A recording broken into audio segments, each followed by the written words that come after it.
power bill through the roof? At 320 Solar, that power bill will be no more. In fact, about 90% of our customers report lower solar payments than with electricity. That's more power in your pocket. 320 Solar. Power up.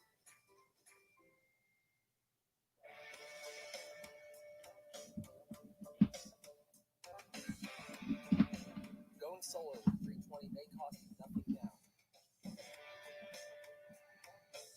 But the work we do is not a $0 job.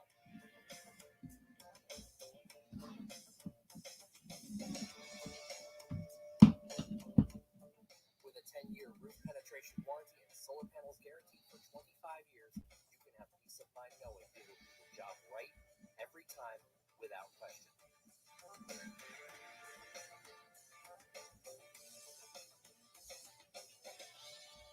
320 Solar. Power up.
Proud of all the guys take care of business today, but we all know the real season starts now.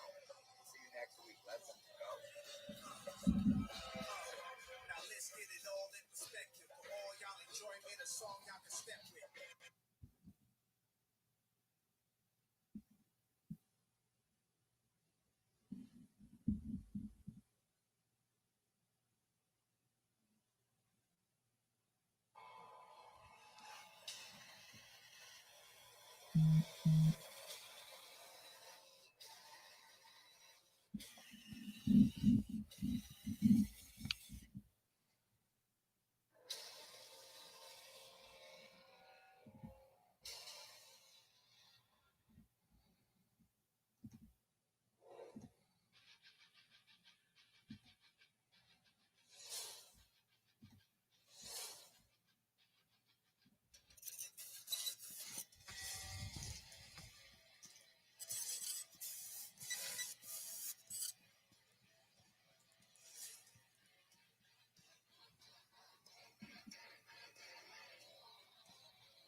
Sports Talk Television live here nightly. All Bucs Report. It's the Sports Lab.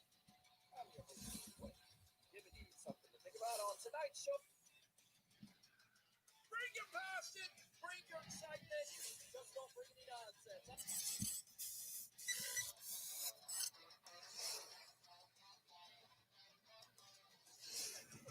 Shut up and be quiet.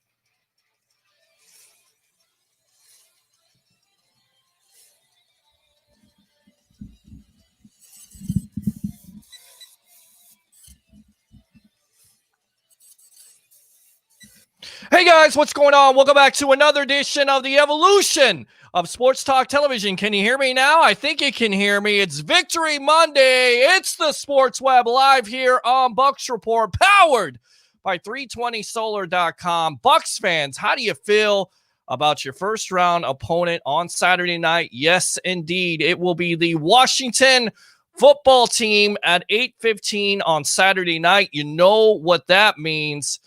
Basically means we'll have your pregame festivities of the Sports Web at the Deck, Bar and Grill, and Isla del Sol at 6 o'clock, getting you ready for Bucs versus the Washington football team. So we'll have you ready. Are you guys ready? I know that I'm ready. I got to send a link out to some people because the guest tonight will have Evan Winter on at 9:40. A Bucs Nation, we will have Harry the Greek, my professional handicapper, on here in just a little bit, talking about that big-time Tampa Bay Buccaneer victory over the Atlanta Falcons 44-27. And definitely want to hear from you guys. 727-255-0391 and 727-255-0391. I hope you can hear me loud and clear. How do we start off the Sports Web? How do we do this on a Victory Monday? Bring your passion, bring your excitement. Just don't bring any nonsense. Again, we'll have Harry the Greek on, my professional handicapper. But without further ado, let's go out to the phone lines here. I tell you right now, what I'm going to go ahead and do really quick is I'm going to put this caller on hold because we got to do this. Not only do we have the Tampa Bay Buccaneers to talk about, but of course it's Black Monday, and you know what that means. That means that we get a chance to make fun of coaches that got fired. I know it's so bad. Again, 727-255-0391, 727-255-0391. So we'll talk about your Tampa Bay Buccaneers. We'll talk about Mike Evans. Great news, according to Jay Glazer, according to the MRI, no structural damage. So it doesn't look like Mike Evans is going to miss a long period of time. And then on top of it, going back to the coaches being fired. Who's out? Here you go. You got Doug Marrone of the Jaguars. Oh.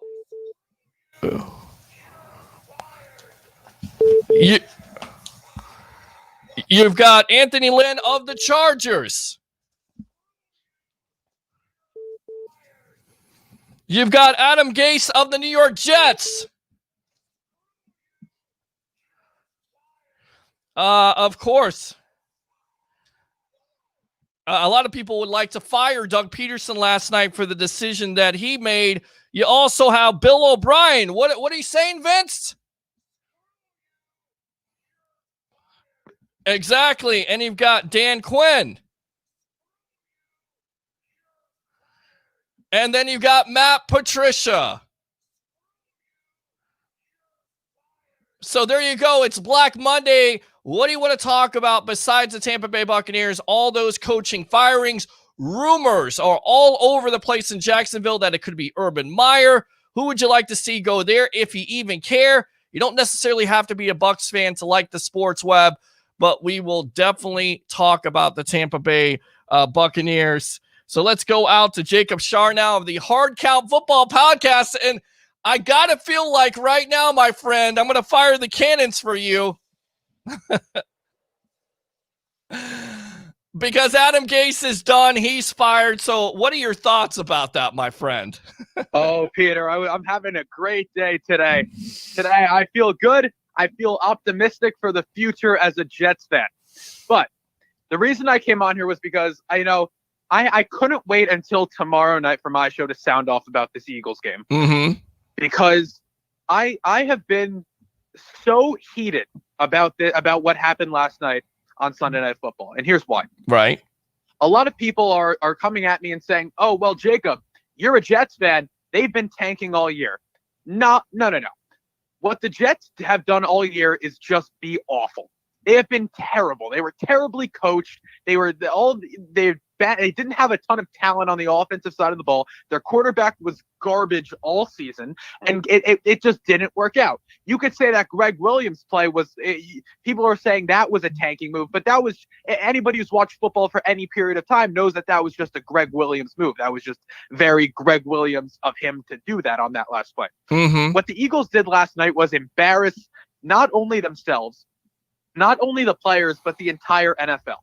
Because you watch that game and you see them put in Nate Sudfeld, and you see the players on the sideline disagreeing, and some of these players are playing their last game in Philadelphia. Right. Zach Ertz, Jason Kelsey, these are all guys who could, and Carson Wentz, that was probably his last game in Philadelphia as well. And you go out there and you pull that to what? And I really don't think it was to keep the Giants out of the playoffs as much as everyone thinks it is. It was obviously just for that better draft pick, but still, you don't do that, right? You have all these guys who during this year of COVID are putting not only their health, but their family's health and their bodies and their lives on the line every single week in and week out to provide entertainment for us and to play this game. And to not give 100% for 60 minutes of football is embarrassing to your organization. And I don't know, there probably won't be repercussions towards it. But if I'm the NFL, I'm looking at this, and I think the Eagles should be stripped of maybe even a few draft picks. Mm-hmm. It is completely ridiculous. Yeah, it is ridiculous, but Jacob, there have been teams that have done this before in the past. Going back to the Tampa Bay Buccaneers, they had a big time lead over the New Orleans Saints. I think it was like 20-7, and somebody called upstairs and said, no, you can't win this game because you want to draft a Jameis Winston or a Marcus Mariota. Of course, it ended up being a Jameis Winston. So there have been teams that have done that, and I get it. There's some outrage because it's a Sunday night football game. But this was the plan, clearly. He was trying to tank. You go from 9-6 at that point. I know the NFL doesn't like to see it, but there's been teams that are going to do it. So I don't know about an investigation. The only thing you're going to find is basically a team trying to get draft positioning, and that's what they were trying to do. And I get it. It may have screwed the Giants over, but, basically the Giants screwed themselves by not winning more games. And we're basically all screwed at this point because we have to watch these teams in this division, which are absolutely horrible.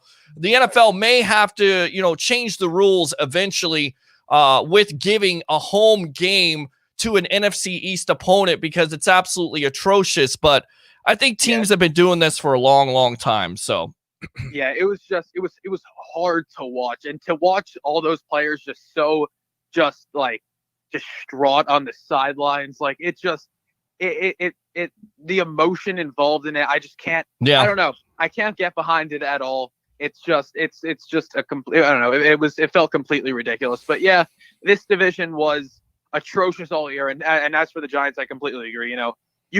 I get Giants fans are upset at what the Eagles did, as they should be, as everyone should be. But that's on you for not winning more than 6 games in this division, which is full of 3 other bum teams. So it's completely on them. And I don't know if you saw Joe Judge's response earlier, but he seemed fired up, and all these players are angry. And I'm kind of hoping, for the sake of revenge, that the Giants sweep the floor with the Eagles next season. So that'll just because that'll be fun to watch, because this rivalry is getting, if it was ever at its peak, it is right now. Yeah, definitely. And we're on with Jacob Schar now, who has a great show here on Bucs Report, the Hard Count Football Podcast, live here on Tuesdays at 7:00, correct? Yep, perfect. All right, absolutely. We're talking around the NFL, but I want to talk about the Tampa Bay Buccaneers. How much of a bullet did the Bucs dodge with not having Mike Evans out for long term? Because you look at that replay, and you have an Outback Bowl the day before. The field is slippery because of the rain. It looked bad, but thank God it's not bad. But how much of a bullet did the Tampa Bay Buccaneers dodge with Mike Evans and that injury not being as serious as originally thought? Well, first, I'm going to say, obviously, I'm extremely happy Mike Evans is okay. That injury looked rough. It was hard to watch. Sure. He's a great player. I'm happy that he's day-to-day. I'm happy he might be able to go for Saturday night. However, on the flip side of that, I don't think that that necessarily it's dodging a bullet in as much as you would think it would be. Because look at these weapons. And we've been saying this all season, and it's still true now. Sure. The Bucs have the best receiving core in the NFL and the deepest receiving core in the NFL. It goes because you switch up Mike Evans, and I promise you, there are multiple other teams. And by multiple, I mean almost any other team would be happy with your receivers as Chris Godwin and Antonio Brown. Right. And it looks like that Tom Brady-Antonio Brown connection is heating up, and Chris Godwin looks great. And if you have Mike Evans, it's just another weapon. But I don't think it's going to hurt your team nearly as much as you think it would. Yeah, I mean, you look at it and look at Tom Brady's numbers again, 399 yards, right. 1 yard away from 400. And then you talk about the receiving threats. I mean, Mike Evans early on, of course, gets the record. He surpasses Randy Moss. First and foremost, what was your thoughts on the Bucs playing him afterwards? You really have to play him afterwards because you're trying to win a game. And not only are you trying to win a game, but you're also trying to get that 5th seed. And there's a lot of fans out there that said, you know what? The Bucs basically, when he got the record, should have benched him. And I'm saying, look, you're trying to be competitive. He gives you the best chance to win. Injuries happen in the NFL. Did the Bucs go about it in the right direction? Did they go about it in the right way? Excuse me. You know what? I'm going to say that we don't know what would have happened. He got hurt the next play, right? It's not like it's not like he gets hurt in the fourth quarter after he sets the record in the first. Right. He sets the record and then gets hurt the play after. This happens, right? He gets hurt, he catches the ball, and maybe they're in a hurry up. Maybe they keep the same personnel on the field to not allow the defense to make a switch or a substitution. That happens, right? You keep the same guys on. Nobody would have thought that would have happened on that next play, right? It was so out of nowhere, and I really don't blame the Bucs for keeping him in for one more play. Like we know Bruce Arians said that earlier in the week that they're going to let him get the 40 however many yards he needs, and then they're going to bench him. And they kept him in one extra play, and of course that's where he gets hurt. So people could complain about it. Right. I don't think the Bucs made a mistake. Like, it just sucks. It was just a case of bad timing. It's just bad luck. That's all. You look at Antonio Brown, 11 catches, 138 yards, 2 touchdowns. He's getting hot. He's getting more comfortable. It seems like this offense is getting more comfortable. And then, of course, Chris Godwin, who you heard all week long, a lot of people saying, well, they may have to move on. I feel like the Bucs are definitely going to have to pay him next year. 5 catches for 133 yards, 2 touchdowns, including a 47-yard bomb that was perfect once again by Brady. So this offense just so scary. And I feel like, the Washington football team, Chase Young may think he wants Tom Brady, but what's this guy thinking? I get it. He's a number 2 overall pick. He's definitely played well this year, but you know that you don't go after the GOAT because the consequences are definitely lethal. Oh yeah, and he's gonna run into Donovan Smith on that left side. He'll run into him, and if he's not running into Donovan Smith, he's running into Tristan Wirfs. And this offensive line won't allow him to get to Tom Brady very often. And I've heard a whole lot of stuff about. We was talking with Rick and a bunch of other guys about it last night. And honestly, this Washington team, sure, this defensive line is a threat, but this secondary on Washington is so bad, right? They're so banged up. And they're giving up yards to receivers, and they're not stopping these Bucs receivers, right? It's not happening. They were look in the NFC East right now, and tell me you're going up against any stud receivers, right? Even Amari Cooper hasn't been doing what he's been doing, sure. Right? You're going up against the Giants, who have a lackluster receiving core. The Eagles have a lackluster receiving core, and the Cowboys can't do anything without Dak Prescott. So you're not seeing this full wall. And sure, Washington's defensive line is great, and you have 4 guys up front on that line that are really, really talented, right? Montez Sweat as well. And I just really don't think that they're going to be a problem for the Bucs, like in the slightest. Like I just can't see it happening. Well, I think the defense. I think that's what everybody's concerned about. It's not only Chase Young. It's also Montez Sweat. It's the guys on that line. A Daron Payne, of course, a Jonathan Allen. So it's definitely full of a lot of first-round picks, and this offensive line, overall has done a very good job of keeping Tom Brady clean. And we always talk about it, Jacob, when you're able to keep a Tom Brady clean and you give him that opportunity to have that necessary 3 to 5 seconds, he's going to pick you apart. And we know also that when Brady has to face pressure, he definitely struggles. So that will be the key matchup, in my opinion. Do you think the NFL kind of screwed the Tampa Bay Buccaneers by having them play on Saturday night instead of having them play Sunday, because consequently Devin White's going to be out for that game because of COVID protocols? And I feel like, look, if you want the Bucs on prime time, why not move them to Sunday night so, of course, they can get Devin White in there? Do you feel like the NFL did them a disservice by playing them on Saturday, especially a short week, with the Washington football team being on Sunday night and then also the Bucs being on Sunday? Yeah, I think I think that they might have had that scheduled maybe preset. I don't really know what's going on there with the 5. Maybe they had the 4 and 5 seeds playing on Saturday night. I think that absolutely you would rather obviously have Devin White because he's just an absolute monster.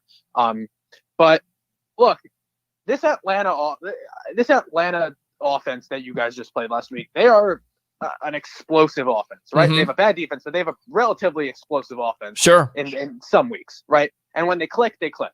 And when they can score points, they're really, really good. And even without Devin White, even without Shaq Barrett, even without a bunch of these guys, right? You played fantastic defense besides the third quarter, Sure. right? You locked them up. And to think that the Washington offense is going to do anything more than this Atlanta offense did, it's insane because they're not. And no matter how much, let's say Washington comes in here and gives Tom Brady trouble, right? This defensive line, you're still going to beat Washington by 17 to 24 points, just because you're going to outscore them, right? They're not going to be able to do anything on offense. Well, offensively, that's the thing. I mean, you got Antonio Gibson, who's a rookie. Terry McLaurin, but you look at Alex Smith. I mean, he only threw for 162 yards. I'm not saying Philadelphia's a bad defense, but it's a great story. I get it. He's had 17 surgeries, but if you get pressure on him, he doesn't move as well as he used to, and I think you can really get after him. And I think this offense is completely pedestrian. You're most likely going to have Shaq Barrett back, so I think that's also an advantage by the Tampa Bay Buccaneers. But who knows? At the end of the day, we all know that defense can keep you in some games. I think that's what the Washington football team hopes. I think that's what Ron Rivera hopes to do. But right now, I don't think anybody in the NFL wants to play the Tampa Bay Buccaneers. Would you agree? No, I absolutely agree. They are rolling into the playoffs. Okay. Yeah. Absolutely. All right, Jacob Charnow, give me some analysis here. Who's going to be the next Jets head coach? And do you buy this whole rumor once again that Urban Meyer is going to end up with the Jacksonville Jaguars? And if he does end up with the Jacksonville Jaguars, does he take Trevor Lawrence? And will he be successful with Lawrence or Fields in the NFL, in your opinion? Okay, a lot to dissect there. So number one, Urban Meyer, I think that's a done deal in Jacksonville already. I think they'll give him his $12 million that he wants a year. I know it's a lot of money, but it is Urban Meyer, and I think that they'll give it to him since they want him. Next, I think that even if Justin Fields comes in and lights up Bama, that's the only other way that we're going to have a conversation about who that number one pick is going to be. I'm 95% sure it's going to be Trevor Lawrence. Just because of one bad game, it doesn't deny the amount of talent that kid has. And I think the Jaguars are in a weird spot right now, especially with their owner Shad Khan coming out and being like, "Where I'm still controlling the roster." That doesn't attract general managers at all. And I'm so ridiculous. I'll go off about this on my show tomorrow. I'm so ridiculously tired of people saying that Jacksonville would be a better place to go than the Jets when the owner won't even let the GM control the roster when the owner knows nothing about football. So that's completely ridiculous. But then for the Jets, there's a few guys that I'm eyeing right now. One of the main guys is Wink Martindale, the Ravens defensive coordinator, especially with the Jaguars, looking at Urban Meyer and that pretty much being done, I think. Since I had heard Martindale was going to Jacksonville, I think that now the Jets do their due diligence on him. Matt Campbell is a name to look out for. I think Brian Dable is going to end up with the Chargers. Eric Bieniemy, I don't think that the Jets end up. So here's what the Jets. Everything I'm hearing with the Jets is that they want a CEO type of guy to run their team next, and that Joe Douglas and Chris Johnson are so locked in on getting this team the right coach because they haven't had it for the last however many years. Correct. I really do think they're going to go out and everything. This is what I've heard, especially today, and I don't know how a lot of people don't like it, and I really do. I've heard that the reason that Jim Harbaugh has not signed an extension with Michigan yet, and the reason he has not signed the paper and it's not official, is because he still has NFL interest, and that he has interest in going back to the NFL. I think the only team that's going to make a run at Jim Harbaugh is going to be the New York Jets. I think you're right. I agree with you on that. I think that's a great hire for the Jets right now. Sure. Where they are as an organization. Sure. Depending on if they're going to go with Sam Darnold, and that's the next question. Are the Jets going to go with the quarterback or are they going to go with Darnold? But you get a Jim Harbaugh who's been ultra successful in the NFL. I felt like he was forced out of the NFL. He's a better NFL coach than he is college coach. And I feel like if the Jets have the opportunity and they have the money, that would be the perfect fit. All right, Jacob Charnow, I'm going to get you out of here. Once again, go ahead and promote your show coming up tomorrow night here live on Bucs Report. Yeah, for sure. So the Hard Count Football Podcast on YouTube and SoundCloud, and then the Hard Count Football Podcast live, which is Tuesdays at 7 p.m. Eastern on the Hard Count Football YouTube channel and on Bucs Report. Come check that out. It's always a lot of fun. Always have a lot of guests on. Peter, I'd love to have you on one time tomorrow. I mean, I don't know when you're around. You're obviously a very busy person. You got this show going all the time, which is fantastic. Thank you. Appreciate it. Come on. I'll send the link out. Make sure you call in. Ask me questions. Tell me I'm wrong. I love to hear it, and I love to debate with you. And you can follow me on Twitter at Jacob Charnow, Instagram at Hard Count Football as well. And Peter, it's always a lot of fun. Thanks for letting me call in. And yeah, I'm sure maybe I'll check in later and we'll talk. All right, sounds good. There you go, Jacob Charnow. What were you doing when you were 16 years old? This guy right here is a prodigy on the Hard Count Football Podcast, live on Bucs Report on Tuesdays at 7 o'clock. Appreciate you, buddy. All right, let me go ahead and fire those cannons for you. All right. And that's it. So open phone line, 727-255-0391. It's 727-255-0391. We'll have my professional handicapper, Mr. Harry the Greek. We'll have Evan Winter of Bucs Nation. And then, of course, your phone calls. Come on, light it up. 727-255-0391. It's 727-255-0391. What do you think about your Tampa Bay Buccaneers being 11-5? Do you feel confident in playing without a Devin White on Saturday night versus the Washington football team? Do you feel like the Bucs should have taken Mike Evans out, or should they have kept him in and done what they did to win the game? What do you think about the performances of this offense so far? What do you think about Tom Brady? 40 throwing touchdowns, a total of 43 touchdowns at 43 years old. Is he everything that you wanted in the quarterback? You tell me. 727-255-0391. It's 727-255-0391. Well, I thought I was getting a call, but they teased me. So don't tease me like that. I don't want to hear this tonight.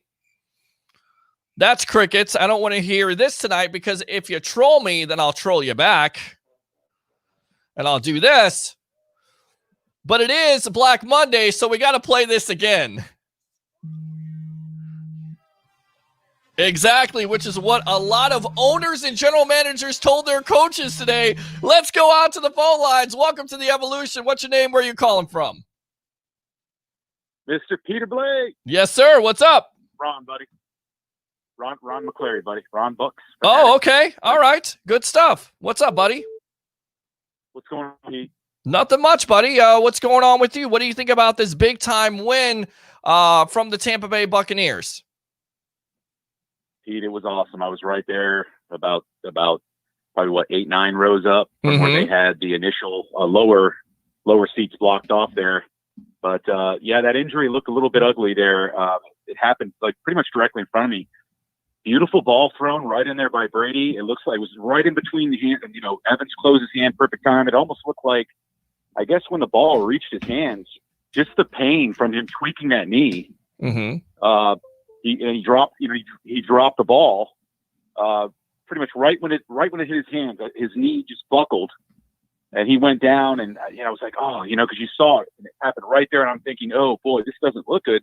And of course, we were all hoping it was nothing serious. And of course, he hobbled up and couldn't appear to put any weight on that knee. Went back, and I guess it's good news. The MRI revealed that there's no structural damage, and he could return soon. But I mean, I don't know, Pete. You don't want to rush his return back, but let's hope that it's nothing significant, nothing that could further agitate or further injure. But do you like the decision here, Ron, for them to play him in this game? And I got to give you some sound effects, because nobody heard the sound effects. You know why? Because it's always that freaking one button. Here we go. Here's the sound effects. How's that? Can you hear that? Can everybody hear that now? All right. Hopefully you guys can. So you've got to love Mondays. Okay. And it is Black Monday here because of general managers and owners firing coaches. So this is what I got for you. Like this? Screw you! You're fired! You're fired! Exactly. And the reason why I make fun of it, because everybody in our lives has all been fired. It's not a joke for somebody to lose their job. But then again, NFL fans out there, they're happy to see new beginnings. And of course, the Tampa Bay Buccaneers don't necessarily have to talk about that. Thank God they're talking about 11-5 record. So do you like the decision to leave Evans in there, or do you think the Bucs should have taken him out? Because I hear a lot of fans on Facebook basically saying they should have took him out. They shouldn't have played him in the game. The record is meaningless. But you heard Byron Leftwich last week talk about it. You know that it meant a lot to Mike Evans, and it's an NFL record. So what do you say? Well, and that's another interesting thing, Pete, is that on that play that happened pretty much directly in front of me, and I saw the whole play for me. It was like the play, I think, immediately following. Sure. him breaking that record. And he only had 40 yards to go. So I think if he felt healthy and he felt good, I mean, he was a go for the game. I mean, by all means, let him go and play. You can't really look at it from terms of, he should have been in there, the record's meaningless, because it's easy for anyone else to say, but you're still trying to go 11-5 and make sure that you quench that 5th seed. Sure. So, I think he looked good. I mean, he looked crisp there. Like I said, it didn't look good in that moment, man. His knee really gave out, and it was worrisome being so close to it. I guess it adds to the element of it, but I was happy to see that he wasn't carted off, or it didn't seem like he needed any further medical attention, and that there's no present, I guess we can say at this point, no present structural damage and longer term injury, because that's what you really hate to see from, but, speaking of that, I think the brighter moment was him breaking Moss's record. I mean, that's amazing, Pete. I mean, that's an unbelievable feat. I mean, 7 straight seasons of 1,000 yards passing, right. Receiving yards. Mm-hmm. It's amazing. Awesome. It is. I'm so happy for Mike, and the Bucs community and Buck Nation as a whole. I'm happy for him. I'm happy for him too, and I'm happy that the injury is not more serious. I'm glad that it's not that way, and I feel like right now this offense is really clicking. Is that how you feel? And what do you think about Tom Brady's performance? Is it everything you thought, or is it more than you thought? Because here's a guy, 40 touchdowns, 12 interceptions, 43 total touchdowns at 43 years old. I mean, tremendous. There's never been a quarterback that's ever done this. He surpassed Peyton Manning. I mean, you've got to be absolutely tickled with having Tom Brady as the starting quarterback of the Bucs, right? I mean, absolutely. I'll go out on a limb and say, 43 for an average man's life is not old, but it's certainly not young for an NFL quarterback. No. But he's kind of showing that initial thing I mentioned, like, hey, he's just a 43-year-old guy, that's still fairly young, but I'll admit, obviously, not young for an NFL quarterback, but he is, doing awesome. Offense seems to be gelling, seems to be coming along more. They seem to be being able to find, secondary options, make plays happen. It's great to watch. There was some concern in the beginning, I guess, but Pete, we've all been through the ride the whole year long, and I think we knew this team had a lot to offer, and talent-wise, sure, it was just that gelling, that time period, considering everything that's going on this year, with not being able to have that training camp, not be able to have the preseason, I think definitely played a role. Maybe not 100%, but I think we saw some evidence of that. Not being able to have that as you normally would season. And the only other thing is, I know this team talent-wise and staff-wise can compete and beat any team, in the NFL. I mean, I know we can do it. We're capable of doing it. Of course, this year, I don't know. I guess I can't explain it. I think we've all shared our thoughts, maybe some opinions, but all our primetime games, for whatever the reason is, we kind of just weren't, we weren't good in the first half. Yeah, you weren't good. You had slow starts on offense. You had slow starts on defense, and you can't afford to do that even versus a Washington football team that's not very good. That's out of the NFC least, I should say, not least. That's at 7-9. So you just can't afford to do that because they got a good defense. They're gonna want to stay in that game, and that's the way they're play this. And you have Chase Young calling out Tom Brady, so we'll see how it definitely works out. Anything else, Ron? Well, I don't know, and that's true too, Pete. And but like I said, you can't go into any game, thinking that you have a wraps on the game. I mean, sure. This Washington defense they have a stout defensive line, and of course, obviously Chase Young, the success story that kind of makes you feel kind of tickle in the sense of what Alex Smith and what he went through and to be where he is now. Antonio Gibson, Barber. I mean, this is a team, like I said, you definitely can't underestimate by far, and I don't think we are. And it is the playoffs, so you got to be ready. The other thing I wanted to mention, Pete, I don't know how much you think this is a factor, more or less, but it says that currently it's 42 degrees in DC.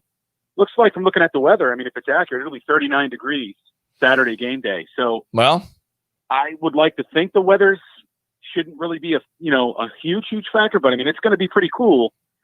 So that's another thing to keep in mind. But I think, like I said, I think we can go in there and take care of business, hopefully, and get a win in there. Like I said, I mean, this team's capable of beating any team. You just got to make sure that you bring it. And you got to bring it each and every game, let alone the playoffs. And I'm happy that we're here. It's a good kickoff to the new year so far. I'm sure all Bucs fans are happy. We're ecstatic to be where we are. We can't really say that we've been able to experience that and feel that here. Right. In 12 or 13 seasons. So 13 years. Yeah. 13 years, my friend. It's great, Pete. It's a great feeling. And I wanted to maybe get some other guys, other guests, to comment on, leapfrog off of what I said. Thanks for having me, Pete. It's always a pleasure. I look forward to meeting you here soon.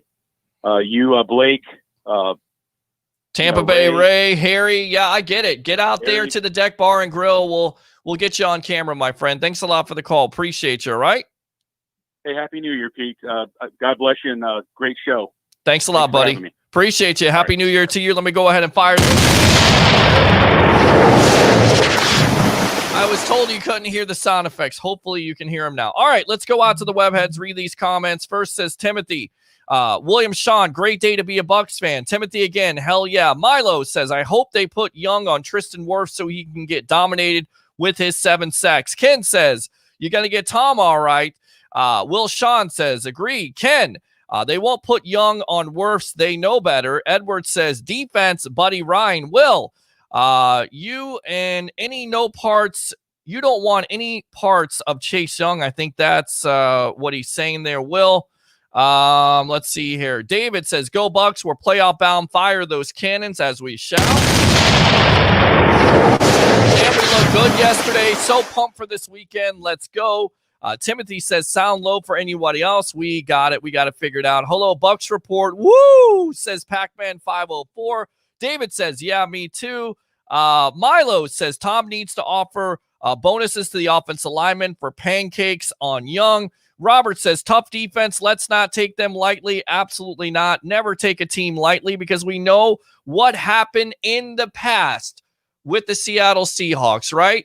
They, the New Orleans Saints go to Seattle. Everybody's talking about how the Seahawks are 7-9 with Marshawn Lynch, and they end up beating the Seattle Seahawks in the first round in an upset. So Timothy says, savage. Christopher Cole, how's everyone feeling on this Victory Monday? Absolutely playoff bound. Go Bucs, says Volume TV. Eric says, let's go Tampa Bay. Thanks a lot for tuning in once again. Victory Monday once again. Christopher Cole, I'm just glad we're not talking about Black Monday and a new coach for us. But we can, if you want to talk about coaches around the NFL and an Adam Gase and a Doug Marrone and an Anthony Lynn, because this is what the owners and general managers said today to those respective coaches. Screw you! You're fired! You're fired! 727-255-0391 and 727-255-0391. Chase Young is a punk. He may be talented. You don't want to call out the GOAT. Let's go.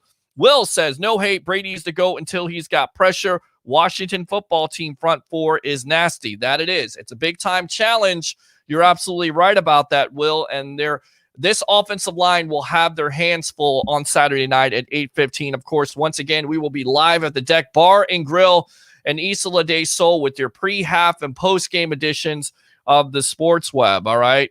Ron says, Mr. Peter Blake and Jacob Charnow. Will Larson says, here we go with the hot takes. Ron says, Johnny, the Professor Dean and the house. Also, Tom says, exactly. Volume TV, can Edwards play linebacker on passing downs? I'm not sure about that. You didn't have to watch it to turn the channel. Other than the Eagles pulling Hurts, we can't decisively say they were intentionally tanking to lose. But look, at the end of the day, it is what it is, right? I mean, it's all about draft positioning. You go from 9 to 6. They wanted to make a decision. Why would you take Hurts out if you want to evaluate him? Because you wanted to tank the game. And even with them tanking, still the Washington football team could not put them away. That tells me everything you need to know. So has any division lost more significant talent this year than the NFC East? Starting quarterbacks, elite running backs, all pro tackles. Good point. That AB pickup is proving to be a very good move. Absolutely. J.R. Harris, even with Evans out, we're still deep at wide receiver. Miller, Watson, and more 2 tight end sets. Mike DeRoche, Evans broke the record. Fantastic. Now get him off the field. I get it. He broke the record, but you're playing to win a game. You're also playing to get the 5th seed. He gives you the best chance to win. I think it can happen anywhere. A lot of fans making too much of a big deal about it, but hey, that's what we do here on the Sports Web. Johnny Dean says 70 receptions, 1025 yards. That's a ton of making up team's game plan for Evans. If he's out, they will adjust their game plan to the others. Don't count out the effect of Evans on the field. We never count out the effect of Evans on the field because he's a mismatch nightmare. He's 6'5", he's 6'6", deceptive speed, great body control. We'll get Evan Winter on here, and then we'll get Harry the Greek, my professional handicapper here. Wirfs will eat his lunch, 99. Will says prop bets on how many sacks Washington football team puts on Brady. We'll have to ask my professional handicapper on that. Wirfs will handle Sweat. My concern is Smith on Young. Definitely going to need Gronk lining up beside him a bit to assist. Johnny Dean says, let's see here. Who on Washington has more sacks? 6.5 from Young. Scary. Sarcasm. Well, still, they're number 1 picks. They have potential. We've seen this offensive line struggle with some defenses, but I get it. It's not the 85 Bears, but they're still a talented defense. Hey there, says Keenan. What's going on? Will Larson, have you watched them play or just reading stat lines? I've watched them play. I've watched them. They're very talented. This was a team that went into Pittsburgh and shut them down. So I've definitely watched the Washington football team. Jags need to break the bank for Urban.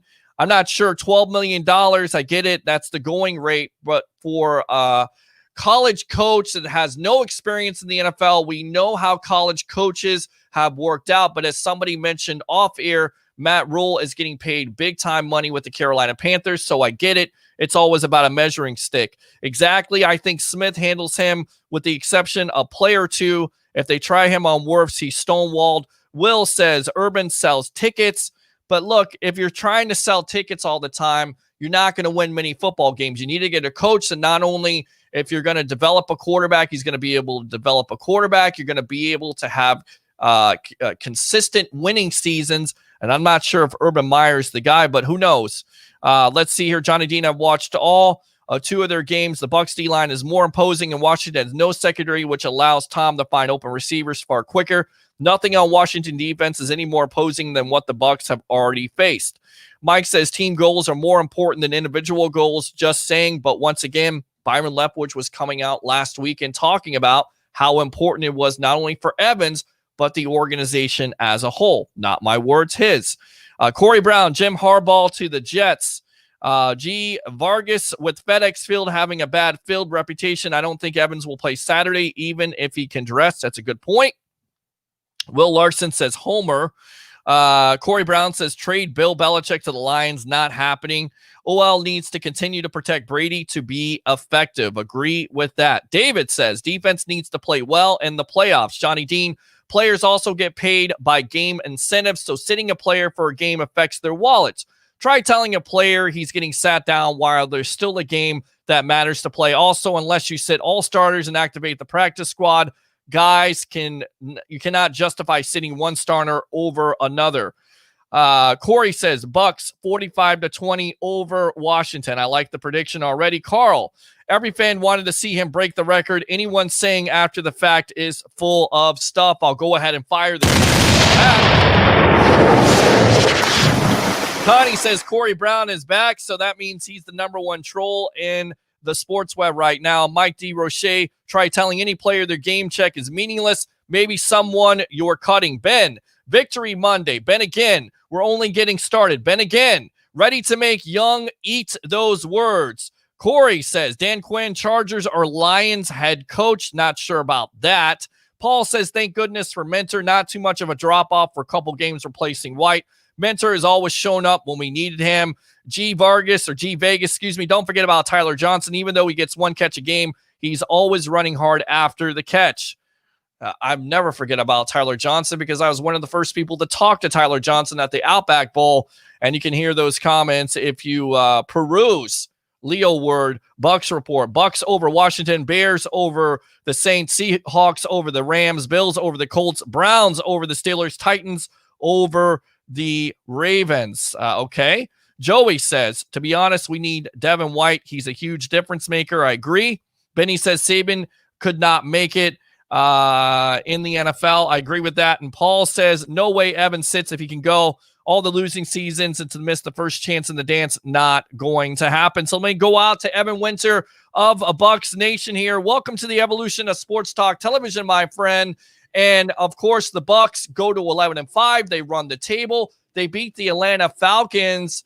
What do you think about Tom Brady's performance? I mean, another 4 touchdowns, 10 touchdowns, 1 interception the last couple games here, 43 touchdowns total at 43 years old. Just an amazing, unbelievable, just so many words you could say, so many adjectives about Tom Brady just getting it done this year in 2020, right?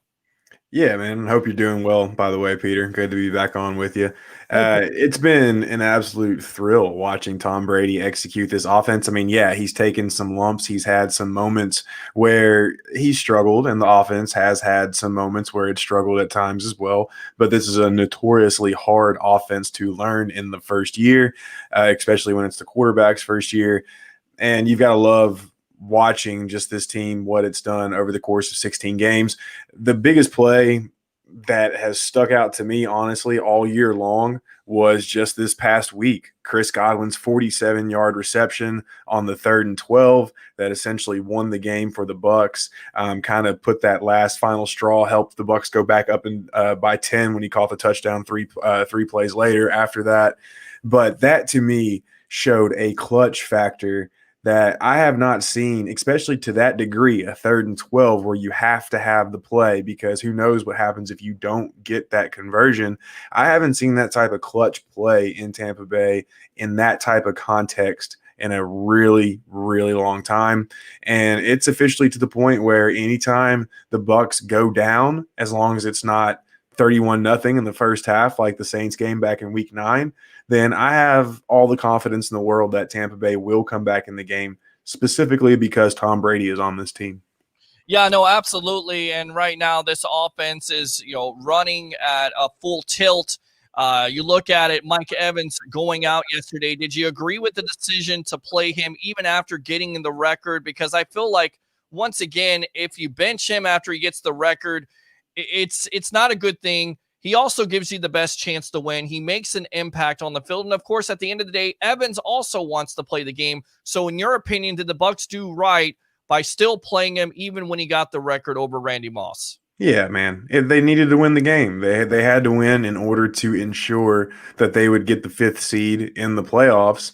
And that 5th seed is a big deal because if they have that 5th seed, I'm saying 5th seed a lot, so just bear with me, but that means they were either going to stay on the East Coast or go to Dallas, as opposed to going all the way out the hell to Seattle. I mean, nobody wants to go out and play a West Coast game if you live on the East Coast. Especially who knows what time that kickoff would have been for that game. So just all kinds of just different approaches for the postseason. If Tampa Bay does not lock up that number 5 seed, leaving Mike Evans in there was totally fine. I had no objections towards it. Yeah, I mean, and you look at the other guys stepping up in Evans' absence, and of course, there's no structural damage, so there's not going to be a long-term injury, knock on wood, but you have Antonio Brown, who I had my doubts about. It was never about talent. It was always off the field, but he's been a model citizen. 11 catches, 138 yards, 2 touchdowns, and of course, Chris Godwin. People talking about, well, you move on, you don't sign this guy. I feel like you got to sign this guy. You got to franchise this guy because he's clutch. 5 catches, 133 yards, 2 touchdowns. Even without Evans, this offense is still explosive and still scary. Yeah, and that's something I'm going to write about a little bit later this week on BucsNation.com. And we saw it last year, too, with Jameis Winston whenever he was quarterback of this team. Evans goes out in the first quarter against Indianapolis. That's when he had the hamstring injury after catching the 61-yard touchdown. Jameis Winston still goes on to throw for over 400 yards in that game. He then proceeds to throw for over 400 yards the next week against, I believe, the Lions. And then he throws for like 380 or something like that against the Texans, and then for a couple hundred yards against the Falcons and 2 touchdowns. So this passing attack can survive without Mike Evans. Now, granted, you want him out there because, especially in the red zone, he's such a mismatch. But especially with Antonio Brown this year, and Chris Godwin, and Rob Gronkowski, and Cameron Brate, Scotty Miller, who's improved, Tyler Johnson, who has flashed at times. I think the passing offense is going to be okay. Like I said, you want Mike Evans out there, but it can definitely survive without him, and I think it will. Any problem with getting Antonio Brown that little bonus of $250,000 with the two passes there, and then kind of avoiding Ronald Jones, a victim of volume, from getting 1,000 yards? Do you have any problem with that?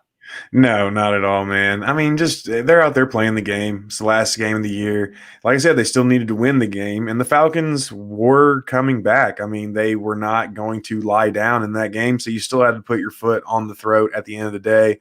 And now it was sad not to see Rojo. He got 78 yards. He was so close. He was so close to getting the 1,000 yards. But at the end of the day, we can just blame that on COVID and a broken pinky. So no problem there. Exactly. We're on with Evan Winter of Bucs Nation here on the Sports Web. On the phone line, 727-255-0391. It's 727-255-0391 on this Black Monday. I'm your host, Peter Blake, giving you something to think about. I've been joking around about, coaches being fired, and it's nice that the Bucs are not talking about it, that we're not talking about a Bucs coach being fired or, moving on, but, other NFL teams are doing that. What was your perspective or your thought process on some of those coaching firings? And do you believe that, it's been talked about Urban Meyer going to the Jacksonville Jaguars for $12 million. Does this make sense to you? I mean, it does, in the fact that Urban Meyer is always looking to put himself front and center, and he's always going to find a way to get back in the game at some point. It just is a matter of how long is he going to last down there. And so when Jacksonville is such a weird spot, so I'm getting kind of pulled in both directions here, but overall it's Urban Meyer, man. You can't really put anything past the guy. At the end of the day, all these coaches have hubris. They all have egos, but he's definitely up there at the top when it comes to big head.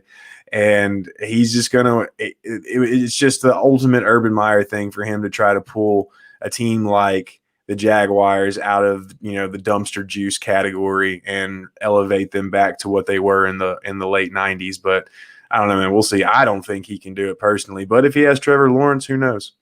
Yeah, either Trevor Lawrence or Justin Fields, the way that Fields played the other night. I think there's a lot of general managers that are going to kind of consider it, but once again, you have Lawrence and that body of work for 3 years. Let's get back to the Bucs. That defense yesterday was missing 3 starters. Your analysis on how they performed, they cut down on the passing yards, although they gave up a big-time running play. They should have Shaq Barrett back. You're not sure about Steve McClendon, and most likely you're not going to have Devin White. So what's the impact not only yesterday, but going forward with this defense, especially versus the Washington football team? Todd Bowles is running out of pieces to get to the quarterback with. Obviously he lost Vita Vea back in the Chicago game, and I talked about it with you. He's gonna be able to find a way to manipulate and to disguise his pressures up until a certain point, until teams just catch on and he's just simply out of gas, out of time to dial up more pressures, more disguises, more schemes, all that other stuff. But it's pretty concerning moving forward. Obviously, Shaq Barrett's going to be back, so that helps. But Devin White, especially over the last few weeks, had really become an instrumental part of that pass rush with the green dog blitzes, just hanging back in the middle of the field, all that other good stuff. And plus his sideline speed and his motor and hustle is just something that really can't be matched at that position on this roster. I like Kevin Minter, solid player. He's good. He played well last week, had a couple really good stops where he used his veteran savvy. But overall, I am a bit concerned. Now, the good thing is I'm not too concerned about it this weekend, which is a good thing because Devin White's not going to play, and he should be back unless something just goes terribly wrong for the divisional round. If Tampa Bay does, I'm not gonna put them in the divisional round yet. I'm not going to jinx them or anything. But if Tampa Bay does get there, which they should, but this week I'm not too concerned about it because if you watch that Washington Philly game last night, Alex Smith. Do I have to? I mean, I get it. It's a great story.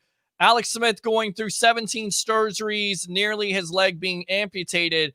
But boy, he didn't look good. That offense No. good at all. It looked bad. He couldn't move, man. He looked like his feet were stuck in cement. And if you go back and watch the Steelers game again, I was watching a little bit of tape on it this morning.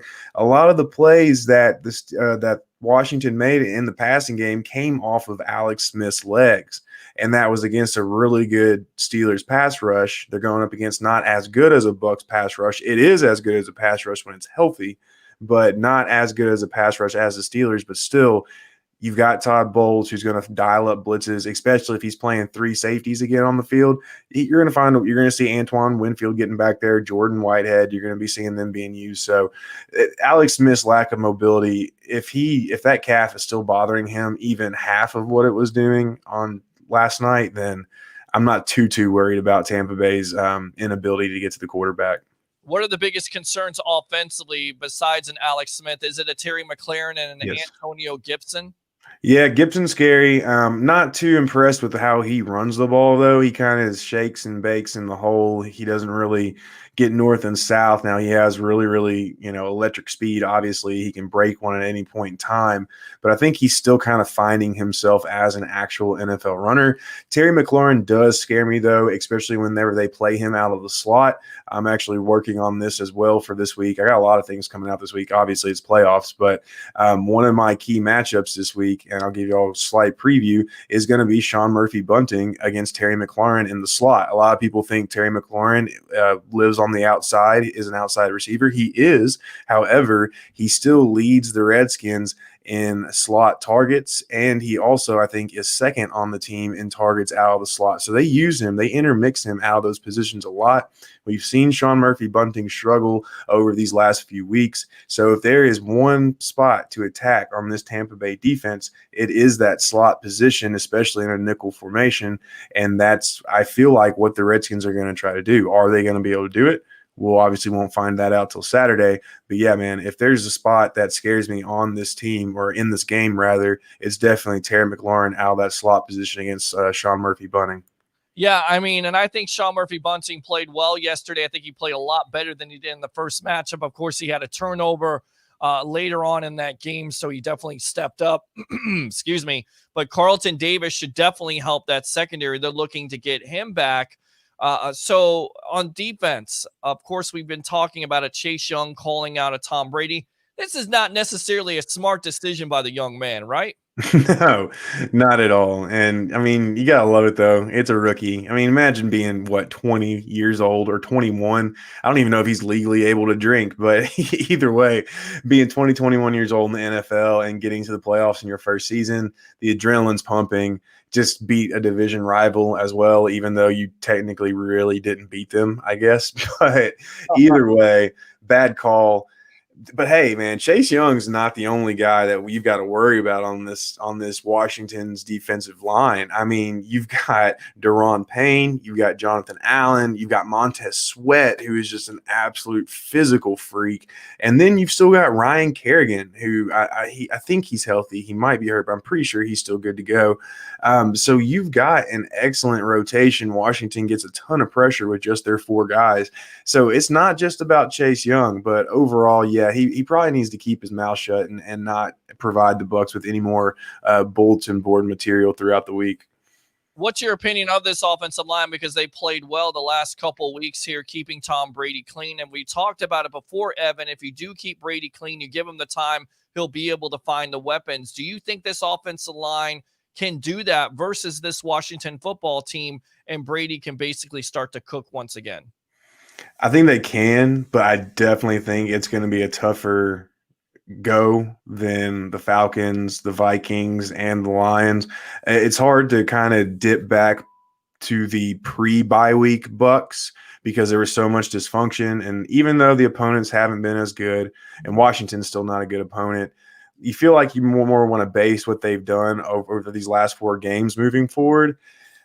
I do think they're going to be able to protect Brady for the most part, but I'm telling you, Deron Payne and Jonathan Allen, they're interior defenders. And they also have some really good active linebackers. John Bostic. I can't think of the other dude who's got two last names, Pierre Lewis, I think, Kevin Pierre Lewis. And then they've got one other guy that I can't think of right off the top of my head. But they've got really good interior defenders that can give Ali Marpet, Ryan Jensen, and Alex Kappa and Tristan Wirfs from time to time some issues. And that obviously has a snowball effect on the tackles. If you're getting beat on the inside, it's going to spread to the outside. And who knows what happens, especially with Donovan Smith on that left side from that point out. Overall, I think Tampa Bay can get it done. But if Washington starts getting pressure like they like to do with those four guys, then all bets are off, because I guarantee you what's going to happen after that is Washington's going to start throwing in some pressure packages, some zone pressure, some blitz manipulations, all that stuff, to where it's really going to start throwing Tampa Bay off the mark. And then at that point, if that happens, all bets are off. Could you see them rolling a Rob Gronkowski or, some type of 12, 13 personnel to that left side to help out a Donovan Smith? Or do you think they're going to go with Donovan Smith versus a Chase Young? Because to me, Donovan has been inconsistent. We've talked about his inconsistencies throughout the year. This could be a very tough matchup. So could you see them doing some of that stuff in that game on Saturday night? Oh, yeah, for sure. If you go back and even watch the Chris Godwin catch, the one I was just talking about earlier, the 47-yard reception, Gronk stays in to help. The Falcons only rushed 3 guys on that play, but Gronk still stayed in for just a minute to help block the defensive end, to kind of help Godwin get a free release off the line, and also ensure Tom had enough time to find him. They'll definitely do some stuff like that. And Chase Young, he's really quick off the line, and we all know how Donovan struggles with speed and athleticism, especially if they have speed to power like Chase Young does. So yeah, man, they'll definitely have some tight end sets, some extra guys on that line chipping over there and definitely helping out for sure. Speaking of Gronk, how impressed have you been with Gronk? I mean, throughout his NFL career, we talked about in the offseason how he's had multiple injuries, but yet that year off seemed to really do him good, because knock on wood, he hasn't been injured. So how impressed have you been with Gronk, not only the pass catching ability, but also as an in-line blocker? Loved it, man. He's been awesome, and he's been a source of entertainment that we hoped he would have been throughout the year as well. Honestly, I think I've talked about this with Rick the other night. On BucsNation.com, we do a yearly predictions vault where we kind of set over and unders for certain players, so on and so forth. And one of our over unders was Rob Gronkowski, 600 over under 650 and a half receiving yards. And the reason I chose that one was because in any season where he's played 13 games or more, he's never had less than 650 receiving yards. Well, lo and behold, here he is at like 596 entering, or no, wait, the season's over. So yeah, we talked to Rick about this week before. He just came up short of that, but we almost missed out on that. Sorry, I had a thought lapse there for a second, but he almost had the 650, which would have just been absolutely insane. But either way, totally happy with how he performed. At one point in time, he was a top 10 tight end in all major receiving categories for tight ends. Not too sure if he's still there now, but totally cool with him. I would like to have him back next year, to be honest, but not at $10 million. If they could somehow get him for 4 or 5, that would be perfect. I don't know if that's going to happen, but definitely pleased with what he brought to the table this year, and hopefully what he still has to bring in the postseason. All right, give me an early prediction. Bucs versus the Washington football team on Saturday Night Football. By the way, really quick, did the NFL kind of screw the Bucs by not letting them play on Sunday Night Football instead of Saturday so they could have played at Devin White? Yeah, man, that pisses me off, how they just baby the Saints for everything. And you could have had the Saints and the Bucs on Sunday night, but whatever. Just go out there, still get the job done, and then we won't have to worry about it from that point on. But in terms of a final score prediction, it's just really hard for me to see this Washington offense keeping up in any regard with Tampa Bay, despite the struggles in the secondary, despite no Devin White, despite the questions around the pass rush coming from last week. Like I said, I don't think Alex Smith, I don't think that calf's going to miraculously heal. I don't think they have enough weapons. Logan Thomas, keep him in mind. I meant to bring him up. He could have a big game, big, strong tight end, nice hands. Bucs struggle with tight ends. But overall, I think Tampa Bay gets done to the tune of about 28-13, something like that. I don't really see the Redskins scoring more than 17 points. But you know what happened the last time a team said that about Brady playing them in the playoffs, and that didn't work out too well. But either way, I'd say 28-13 is what I would give the Bucs this weekend. All right, there you go. Evan Winter of Bucs Nation. Go ahead and promote yourself, where they can find you, and of course, read your work. BucsNation.com. Find me on Twitter at Evan_Winter. And then the North and South podcast, that's on BucsNation.com, on iTunes, Apple, Spotify, whatever, everything out there that distributes all the wonderful podcasts in the world. And then if you ever want to check out the Vols, RockyTopTalk.com is where I'm at on there as well. All right, good stuff. Good stuff here. Thanks a lot, Evan Winter. Appreciate you. All right, thanks a lot for the time Peter. on the Sports Web. Yes, I can hear you. I'm on a live show right now. This is my sister calling in. What's up? This isn't the place to do this conversation. Okay, all right, then we won't do well, I'll have to call you back then. I'm on a live. Hey, it's an emergency, so call back. All right. I don't know what's going on, but that's an emergency. So we'll see what's up. Hopefully she gives me a text. But like I always tell everybody, this is a personal phone line. You never know who's going to call in. But if you do call in, you're a part of the show. 727-255-0391. It's 727-255-0391. Let's go out to I tell you what, because I'm kind of curious here, guys. That is an emergency call. So I probably should take a commercial break really quick, figure this out, and then I will come back here on the Evolution of Sports Talk Television. All right, so stand by. I'm kind of concerned right now because she said emergency. So we'll play a commercial break, and then we'll be back here on the Evolution of Sports Talk Television, the Sports Web, live on Bucs Report, powered by 320solar.com. Come to Sam Ash for hundreds of exclusive holiday deals on music and sound gear from the most iconic brands. Save big on professional and starter guitars, drums, digital pianos, horns, violins, DJ, and electronic production equipment. Supercharge your home studio with deals on podcasting, streaming, and AV equipment like speakers, microphones, headphones, and acoustic treatment. Plus, with 36 months no interest financing on thousands of items, you can get the gear of your dreams right now. From our incredible selection and service to our lowest price guarantee for over 95 years, real musicians know you only go to Sam Ash. Power bill through the roof? At 320 Solar, that power bill will be no more. In fact, about 90% of our customers report lower solar payments than with electricity. That's more power in your pocket. 320 Solar. Power up.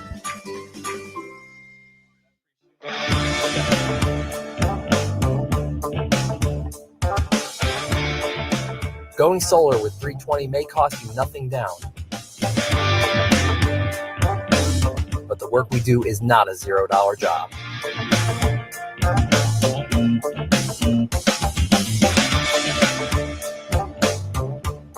With a 10-year roof penetration warranty and solar panels guaranteed for 25 years, you can have peace of mind knowing you will do the job right every time without question.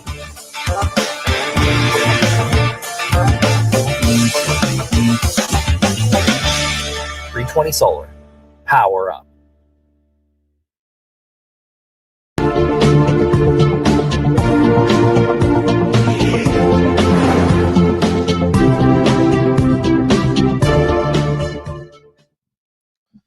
All right, welcome back to the Evolution of Sports Talk Television. I'm your host, Peter Blake, here live on Bucs Report. I want to read these comments. I don't know what to think, guys. It is what it is. We'll just have to deal with it together.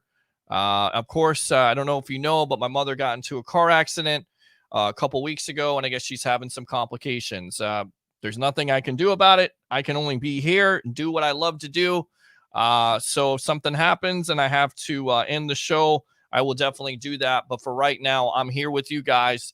Call the phone lines. We got plenty of guests. 727-255-0391. It's 727-255-0391. You've got to love COVID and everything else that goes along with it. They're not allowing guests anyway. So I'm here. And if something happens, like I said, we'll change course. But we're here on the Sports Web. Again, it is Black Monday.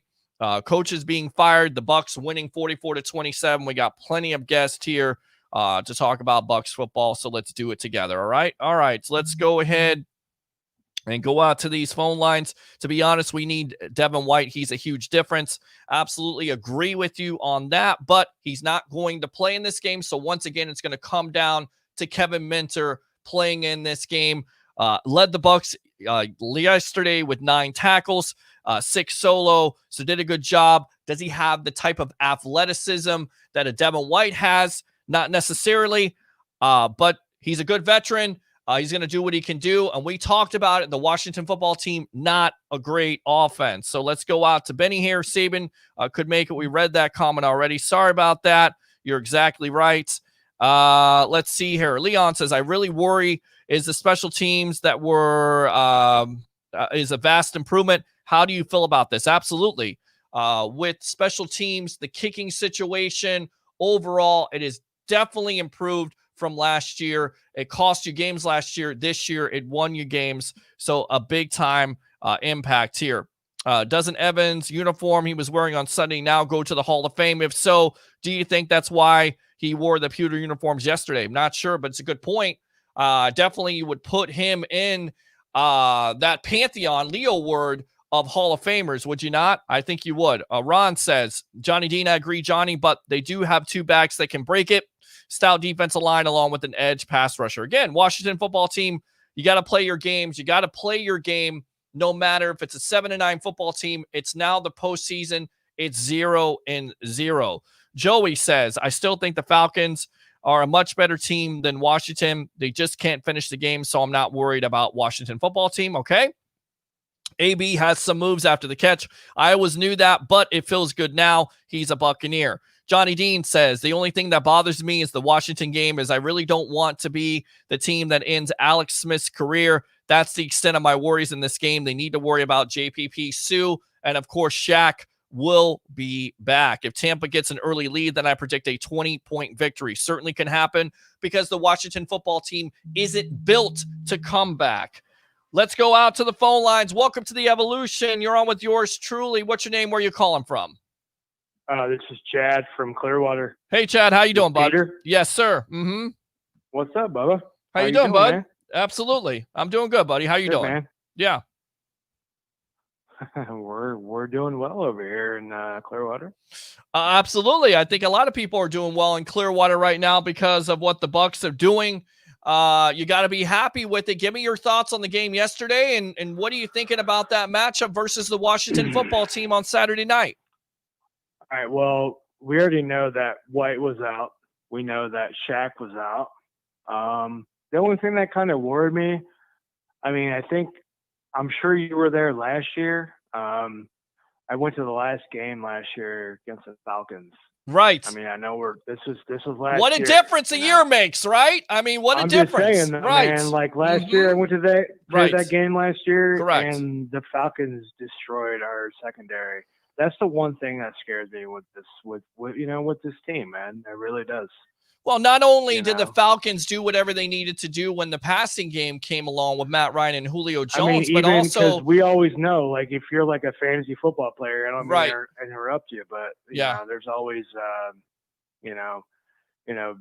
Julio Jones is always out, or this player's always out, but it always comes down to Russell Gage or this player. But if that team is going to do that to us, like I'm kind of worried about.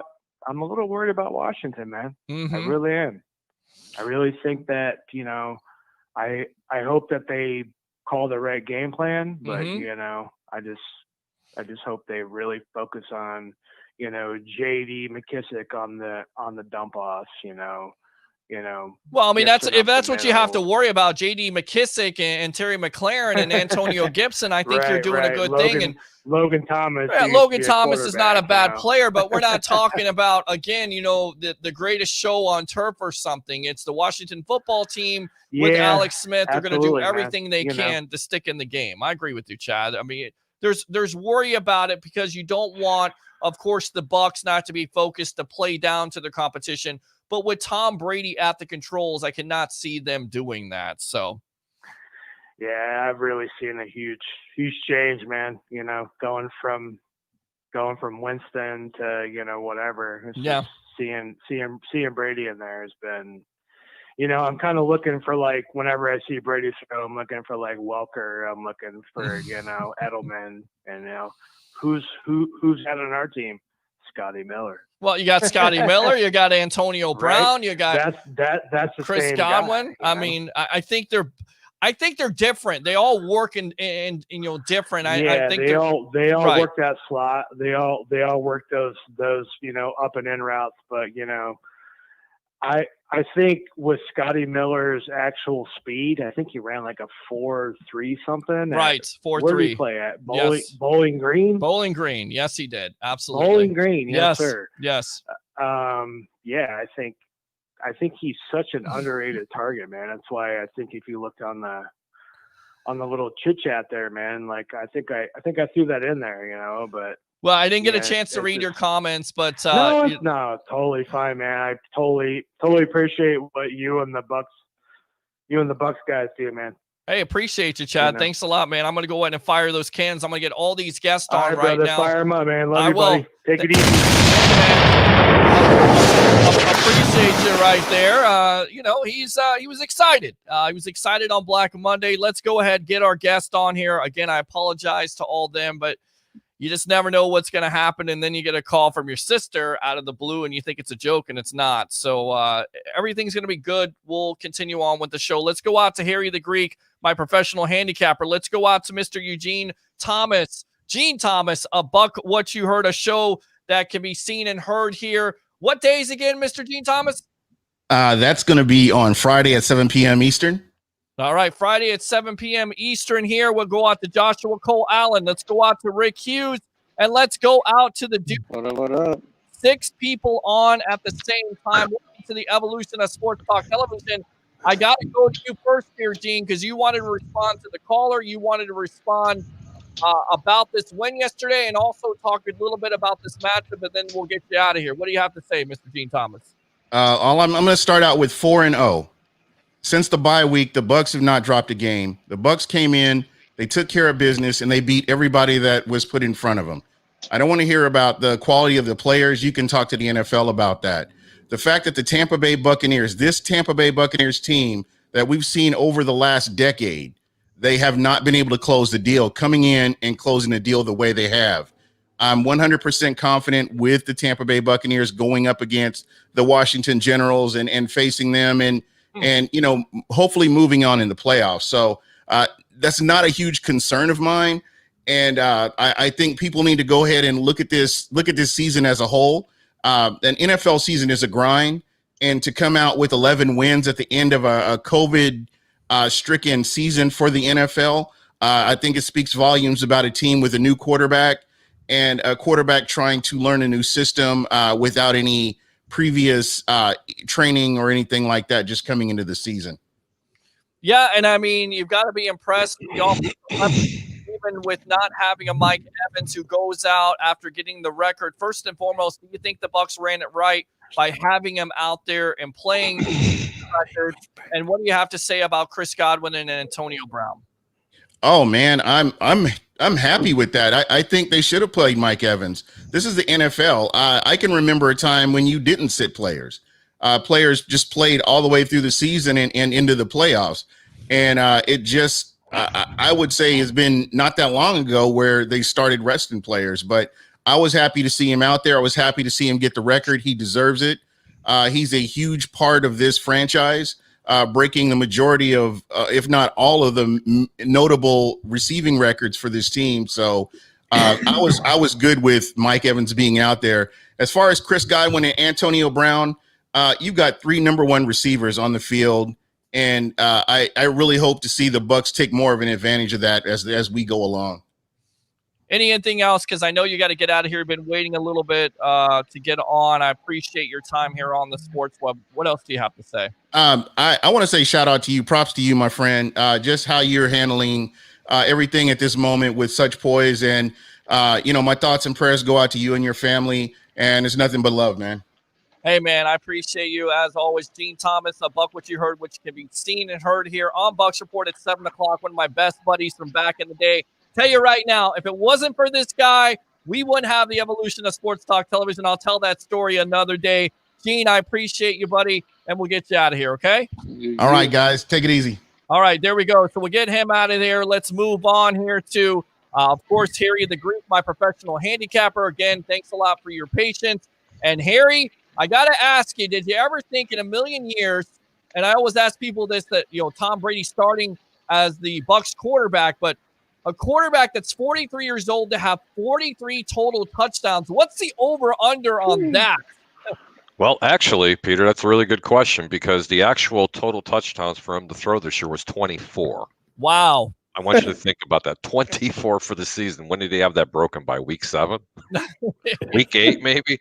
I don't know, but that was the over and under for his touchdown total for the year. And they actually had an over and under for the amount of games that he would play in. And there was only 12. Mm-hmm. Because I guess they were thinking about his durability throughout the course of the season. But, I mean, he's blown all those records out of the water. But he doesn't own that one elusive record, Peter, and I've got to say it. And Tampa fans should be very, very happy about this one. He's not part of that 30-30 club.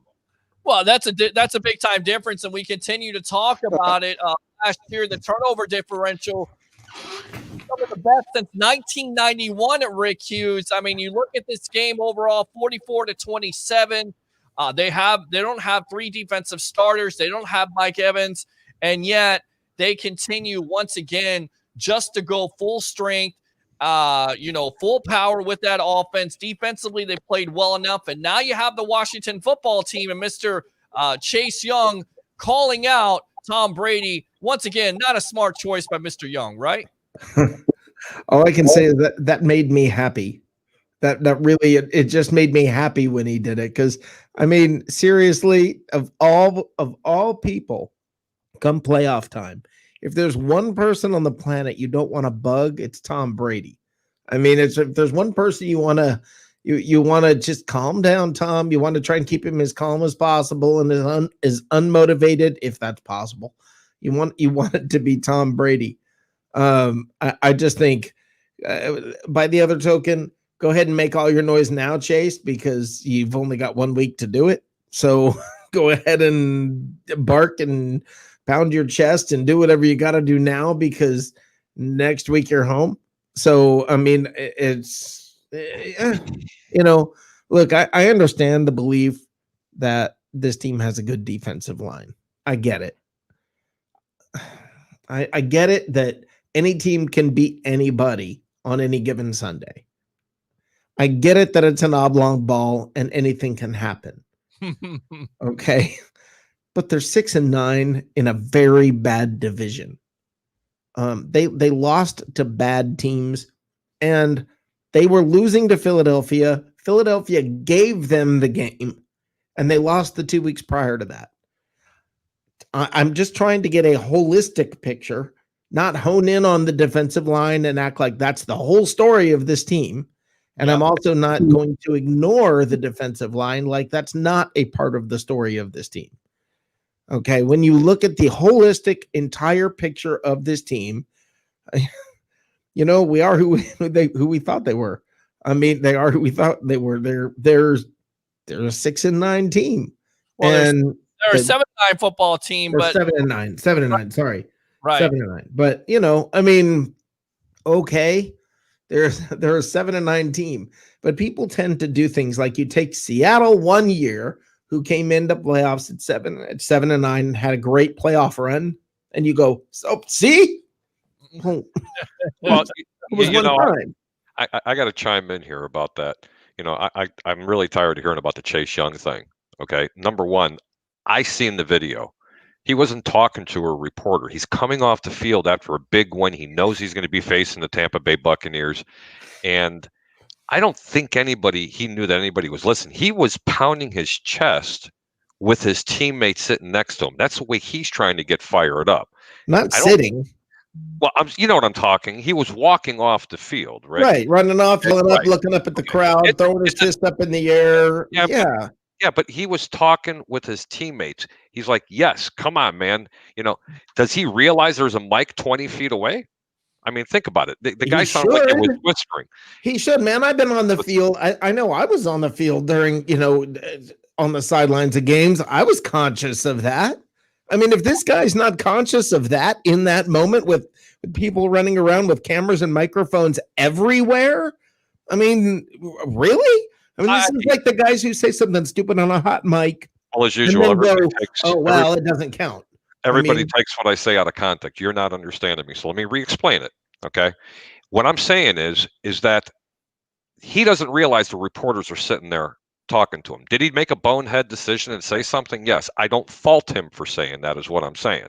Okay. He's with another teammate running off the field. They just made it to the playoffs after a pathetic year that they had last year.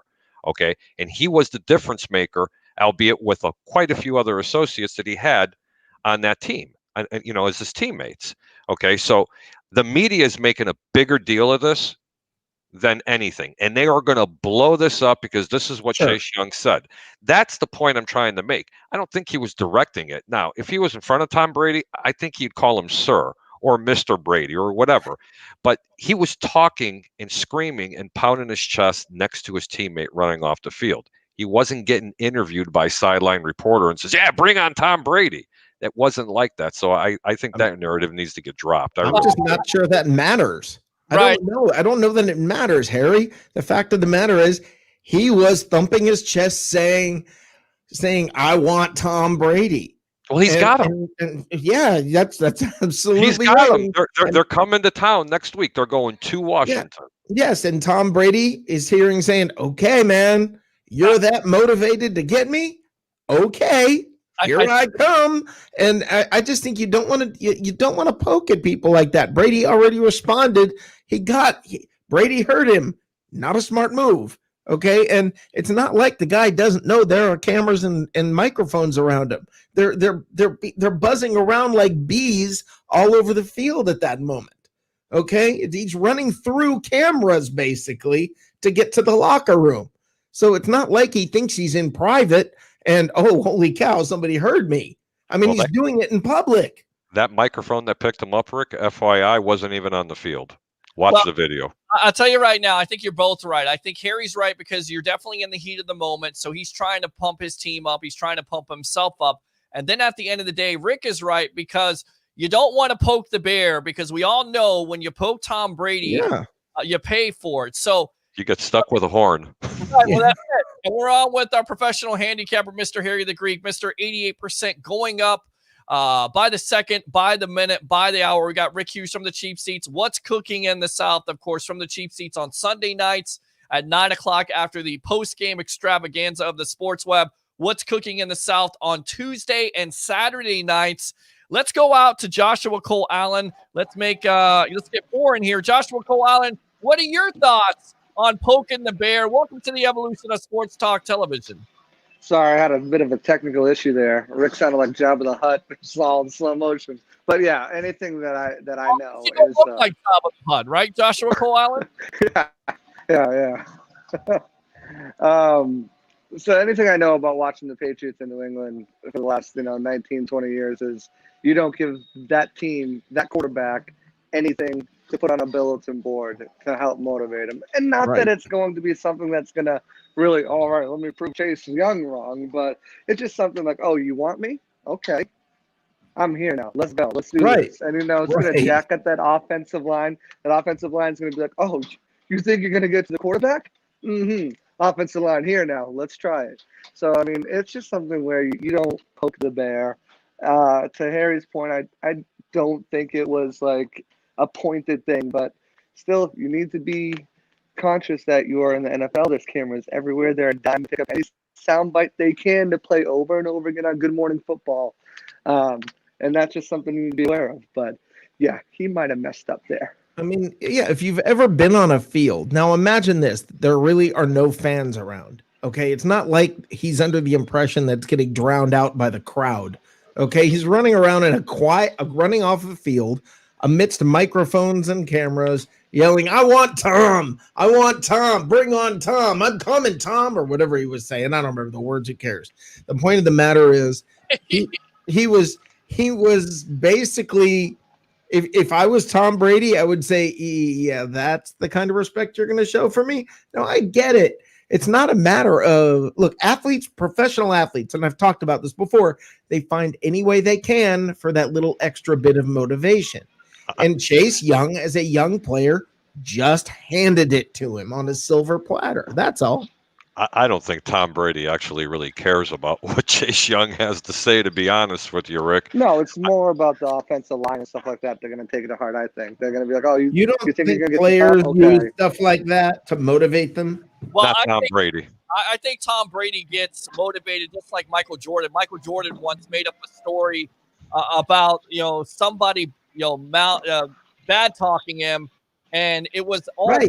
I feel like Tom Brady is a competitor. When he hears that, you don't want to say it, but at the end of the day, look, it makes it more fun. It makes it more fun for talk shows like this here on the sports. Yeah, and that's it. And by the way, that's a great example of a story there, Peter. Thank where you. Michael Jordan made up the fact that somebody was disrespecting him or calling him out or whatever, just to give himself extra motivation. That's a perfect example. Tom Brady doesn't have to make it up this week. No, he doesn't. And that's what you don't want to do. But again, you poke the bear and we'll see what happens on the field. And that's going to be the big time matchup there. The Washington football team's defensive line versus the Bucs offensive line. Let's go out to I know the dude has something to say about it. Dude, welcome to the Evolution. What's your thought process on poking the bear and this matchup in general on Saturday night? Well, first of all, Happy New Year, right? Wait, I'm late. I slept for a while. Happy New Year, dude. I'll say this. The last time I heard someone say that bulletin board material didn't provide motivation, I believe that was Dabo Sweeney from Clemson. and while I do agree that I think Tom Brady's initial response was who, and that alludes to, it's Chase Young. So what you're saying, Chase Young, kind of, is you're going to have more success against the Buccaneers offensive line than Aaron Donald did. Okay, that makes sense. It's a cocky thing to say, but then again, the list goes on. Yeah, you're walking off the field after victory. I get it. You're full of testosterone or whatever else you're taking, and you say what you say. Everybody talks trash. Tom Brady talks trash. The most beloved Buccaneers of all time talk trash. That's just how it is. Bulletin board material. I don't think you need to motivate Tom Brady. I think we all know that posting the second most touchdown passes in his career in a season, if I'm not mistaken, yes, sir, shows that he's plenty motivated. He was motivated the day he decided not to go back to the Patriots. And we all know why. We all can see it. We all can see the little there's animosity there, like low key. Brady's on a mission, and I think the Buccaneers are benefiting from that mission. That said, dude, the gentleman before we went like 6 and 5 and 4-way here from Clearwater, shout out, man.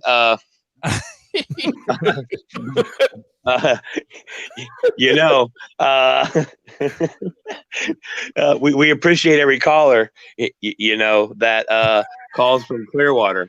And, if you want to call back, we would all love to talk to you because, we're all like here to talk about the Buccaneers and they're in the playoffs. Did you know that the Buccaneers are in the playoffs? Yeah. You know that, right? Would you shut up? Oh, okay, dude. All right. Appreciate it. What else, buddy? I just want to say great job yesterday for everybody at Bucs Report, the behind-the-scenes guys, the in-front-of-the-camera guys. Way to knock it out of the park on the final week of the season.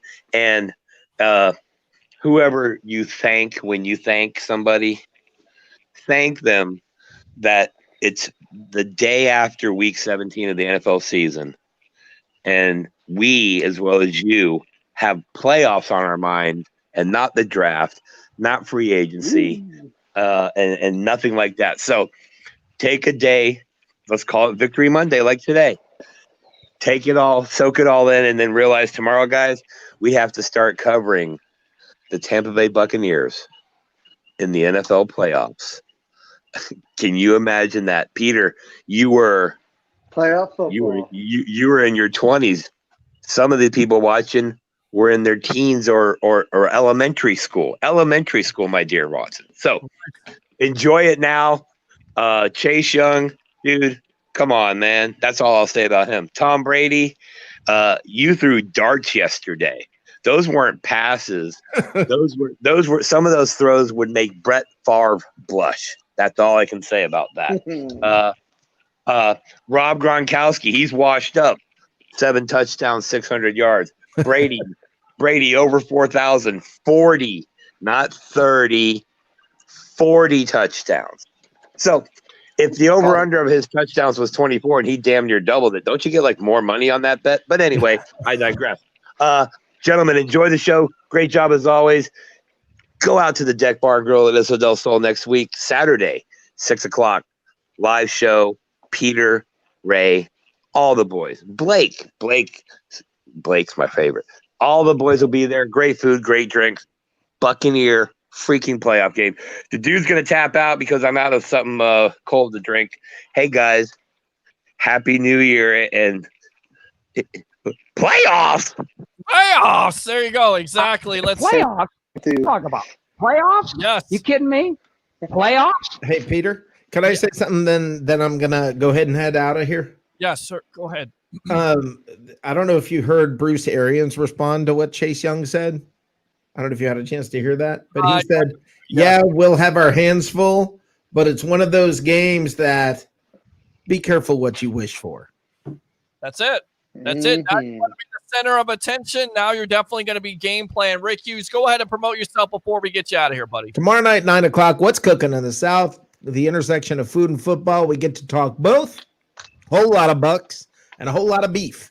It's going to be a lot of fun. We're gonna have a great conversation tomorrow night. We have a lot of fun with that. And the other thing is Sunday night is live from the cheap seats. And whenever you come to live from the cheap seats, seatbelt yourself in, because who knows, it's going to be a wild ride. It's a whole lot of fun.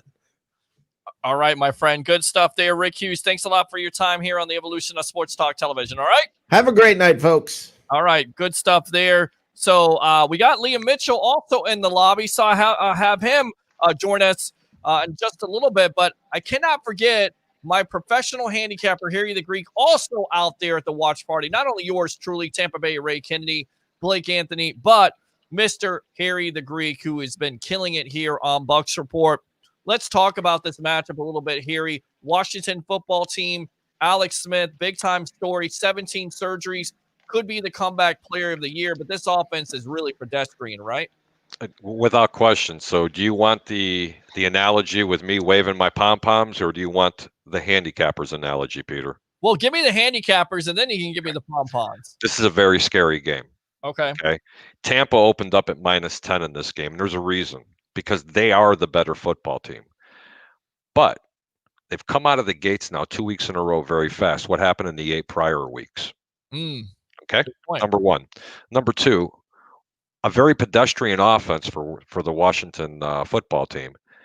Between Barber and Gibson, they have a little over 1,100 yards and about 15 touchdowns. They can run the football. Those are not 2 stud running backs, but they're very serviceable. Tampa does a really good job at their run defense. With that being said, as well as their wide receivers, McLaurin's going to be a threat. Now, he's not a threat in the end zone because he's only got 4 TDs on the year, but he's about 1,200 yards, if I'm not mistaken. And he's definitely going to pose a threat, especially running the post and even some deep patterns. And Tampa really loves to play a lot of 2 deep zone. So therefore, Alex Smith is a master, an absolute master, as unmobile as everybody's talking about at dumping the ball in the flats. If Tampa don't have all their linebackers back in this game, that can pose a threat. And if Tampa comes out of the gate slow and Washington's defense gets some momentum, especially with that front 4, this game's going to be a lot closer than people think. And right now, if this line stays at 10, Washington might be the play. Not saying that they're going to beat the Buccaneers. I'm saying that they could cover the 10 points. In order for me to lay my money on this game, Tampa's going to have to be somewhere in the -8 range, even 7 range for me to get into it. This is not going to be a cakewalk. This is a defense that they're going to be facing unlike any defense that they faced this year, including the revered Rams out in LA out there. The secondary for Washington is a little bit suspect. They're very young, very similar to the Buccaneers. They've had a couple of injuries, but trust me, Ron Rivera is going to have that team really pumped up to play. And remember, it's been a long time since that team's really been in the playoffs as well. Not as long as what the Buccaneers have. And this team was not very good last year. I understand their record is only 7 wins, but you know what? I've seen a lot of 7 wins teams actually win. And right now, you don't worry about the records because everybody is 0-0 going into the playoffs. And on any given Sunday, any team can get beat. I just hope for all the Buck fans that are out there that they're not overlooking this team. And I don't believe that they are, because when you have a field general like a Tom Brady out there with all the experience that he has and all the Super Bowls and the playoff wins that he's already made, he's not going to allow them to go ahead and get beyond themselves. But he's only one man. We're talking about the other side of the football and the defense. They better be out there to be ready to be played, because Washington does 2 things very well. They play extremely good defense and they know how to run football. You don't have to be too flashy on offense. But if Tampa comes out strong, this game could be a blowout. And I'm not trying to speak out of both sides of my mouth. I'm just giving you what I've seen breaking down these last 2 games. The Detroit game, both Atlanta games, and Washington's last game against Philadelphia. Yeah, you're exactly right. And look, if you can manage the game like Smith can do, not turn over the ball, which is very difficult to get those turnovers on Joshua Cole Allen, and you can run the ball and play defense, you could definitely stay in the game. And I feel like that's what Washington and that football team wants to do, is they want to stay in the game. As long as they can stay in the game, they always have an opportunity to beat the Bucs. But at the end of the day, the matchup, the main matchup, in my opinion, of course, is the defensive line of the Washington football team versus this Bucs offensive line. In your opinion, do you think they can handle that matchup? Oh, yeah, definitely. I mean, you're talking about Donovan Smith, who's really came on the last couple of games, started to play better. We can talk about the interior line until we're blue in the face. I mean, Ali Marpet is one of the best in the league. I don't think he's let up a sack this year. Ryan Jensen's got that mean streak out of his center that you really would like to do, and he kind of commands that whole offensive line. Alex Kappa was second in the NFL on Pro Bowl voting, according to fans, and you can get alphabetical schematics if you want, but the fact of the matter is he's played really well this season. And Tristan Wirfs made the Pro Football Focus first team as a rookie right tackle. Not to mention he's also, the second graded right tackle in the league behind Jack Conklin in his rookie year. Has only let up 1 sack all year. I think this team will be able to find a way, with the addition of an Anthony Auclair and Rob Gronkowski, to really slow that pass rush down. They have some good some good linebackers, starting with Bostic, who's really came on this year. But as Harry said, that secondary is still pretty young. They have a pretty good safety back there. But I expect Ron to have them ready. But this Bucs team is on a roll. This Bucs team has really found their identity. They have really came together and performed consistently the last few weeks, especially after that late week bye that I said would come in so handy. Tom's got them focused. Bruce has got them focused. And I just don't see them losing to this team. Even without a Devin White, you're getting Shaq back. You might not have McClendon. You might not have Jeremiah Ledbetter.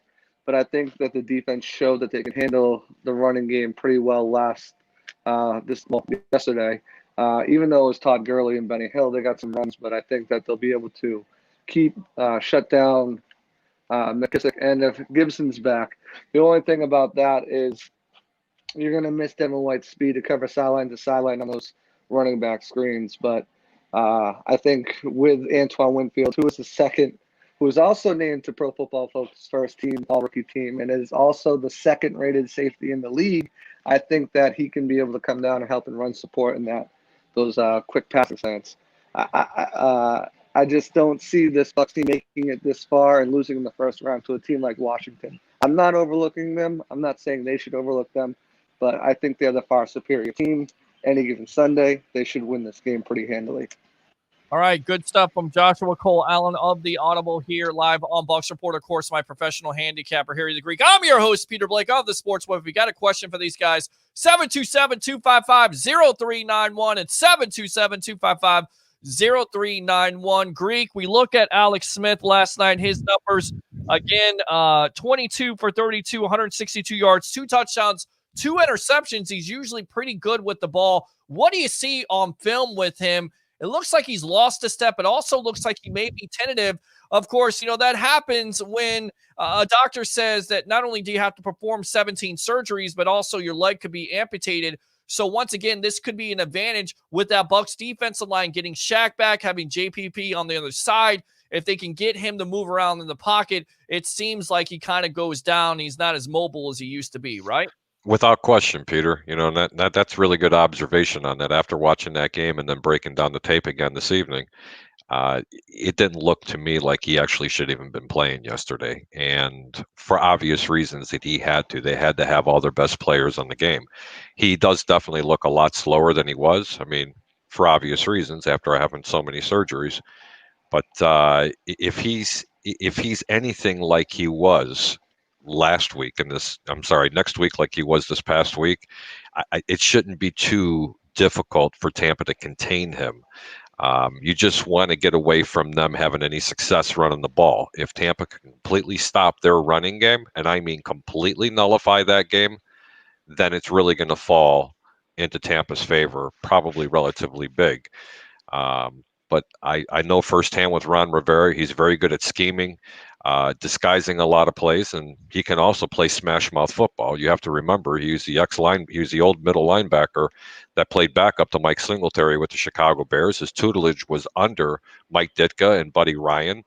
And a lot of the schemes a lot of the schemes that he's ran before in the past is everything what was predicated from the old NFC North. And let me tell you something, you don't want to get into a dogfight with that type of defense and you have success running the football, because if Tampa Bay is relegated to scoring field goals rather than touchdowns, this is playing right into Washington's hand. I don't see it that way. I'm just saying, don't get into that position. Yeah, I mean, Joshua Cole Allen, to me, they have to get off to a good start, which they've done the last couple of games. And it just starts with the coin toss, accepting it, being aggressive, coming out, scoring a touchdown, and as Harry the Greek would say, getting that mo, right? Yeah, that mo. Yeah, absolutely. You gotta come out and you gotta if you win a coin toss, take the ball, because that's worked in your favor the last few games. Good news is Mike Evans might be back. Even if he's 80%, he's still out there a decoy. That young secondary will have to put resources on. You already talked about Chris Godwin. His catch rate this season is amazing. It's the third highest in the league. I believe it was like 64 out of 83 catches that he's made. He catches almost anything that comes near him. Antonio Brown, one of the crispest route runners this league has ever seen. You saw him really come on last week. So you're covered there. You have plenty of weapons on offense to get it done, even if Mike Evans can't go. But you got to get the momentum going. You got to use the victim of volume and get that running game going to wear down that defensive line, along with the pass blocking as well, to kind of stifle them. But really quick, are we convinced that Ronald Jones is the best running back clearly on this team? Because I almost feel like, again, he had an opportunity to go for 1,000. It didn't happen, but you look at him. He was upset about that too. Yeah, well, I mean, I think he would be, but again, at the end of the day, it's about wins and losses. But of course, he wants to get his 1,000 yards so he can get paid. So are we on the same wavelength here that we believe that Ronald Jones should receive the majority of the carries, or do you think they continue to split those carries, Harry the Greek? Jack, I got to tell you, even with one hand, he's better than Leonard Fournette. Yeah, pretty much. And anyway, I wanted to touch on the Mike Evans, whether he's playing this weekend. Sure. If he is not 100, you do not put him on that football field, not even as a decoy. The guy's been dinged up all year long. Actually, he's been dinged up for the past 3 years. He's got nothing to prove, and I understand he wants to will this team to win. They have 3 other wide receivers. I myself, personally, if I was coaching the Buccaneers, if he wasn't 100, I'd run the same 3 that I had out there from before.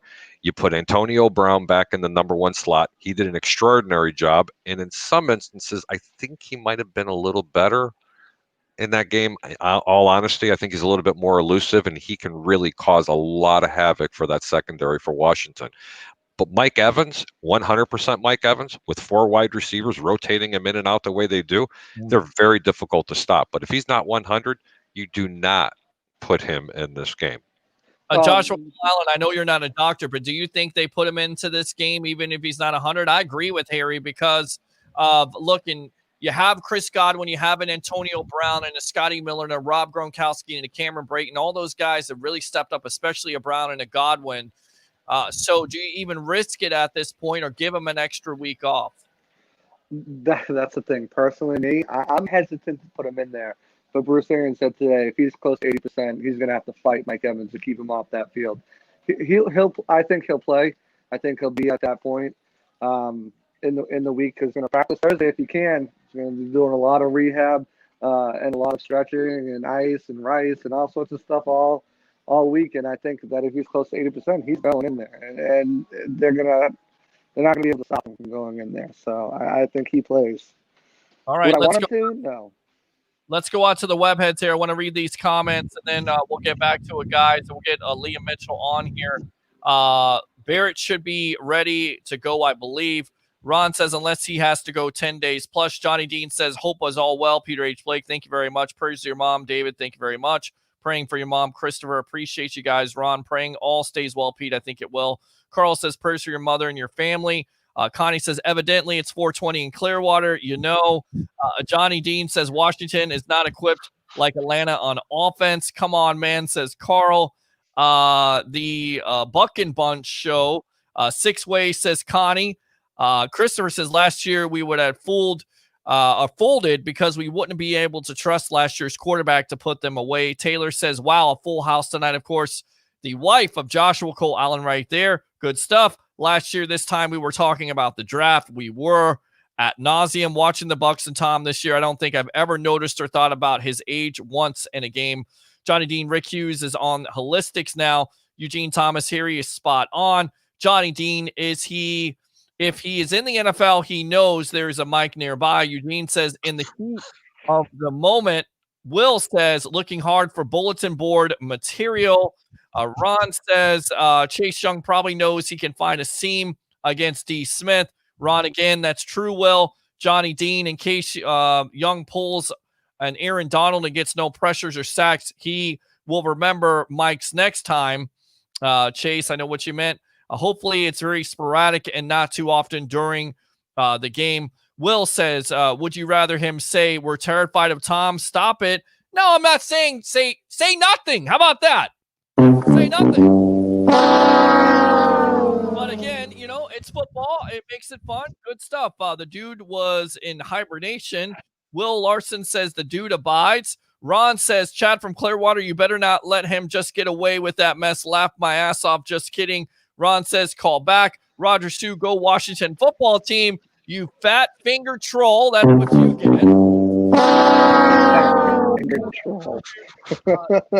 Is that the best? Is that the best you got, Peter? Fat finger troll. Can I say what I think or no? You could, but then again, okay, I won't. I don't want to get sponsors here. Follow me on Instagram, Tampa_Bay_Bucs12. Follow us on Bucs Report and join the 67,000 following we have here on Facebook. Of course, live on Facebook, YouTube, Twitter, and that Bucs Report Twitch channel, which gives me a convulsion every night because the views are just not there. And of course, some of these spam things want to be famous and Spanish and French. I just don't understand it. Donovan Smith better be listening when Chase Young talks.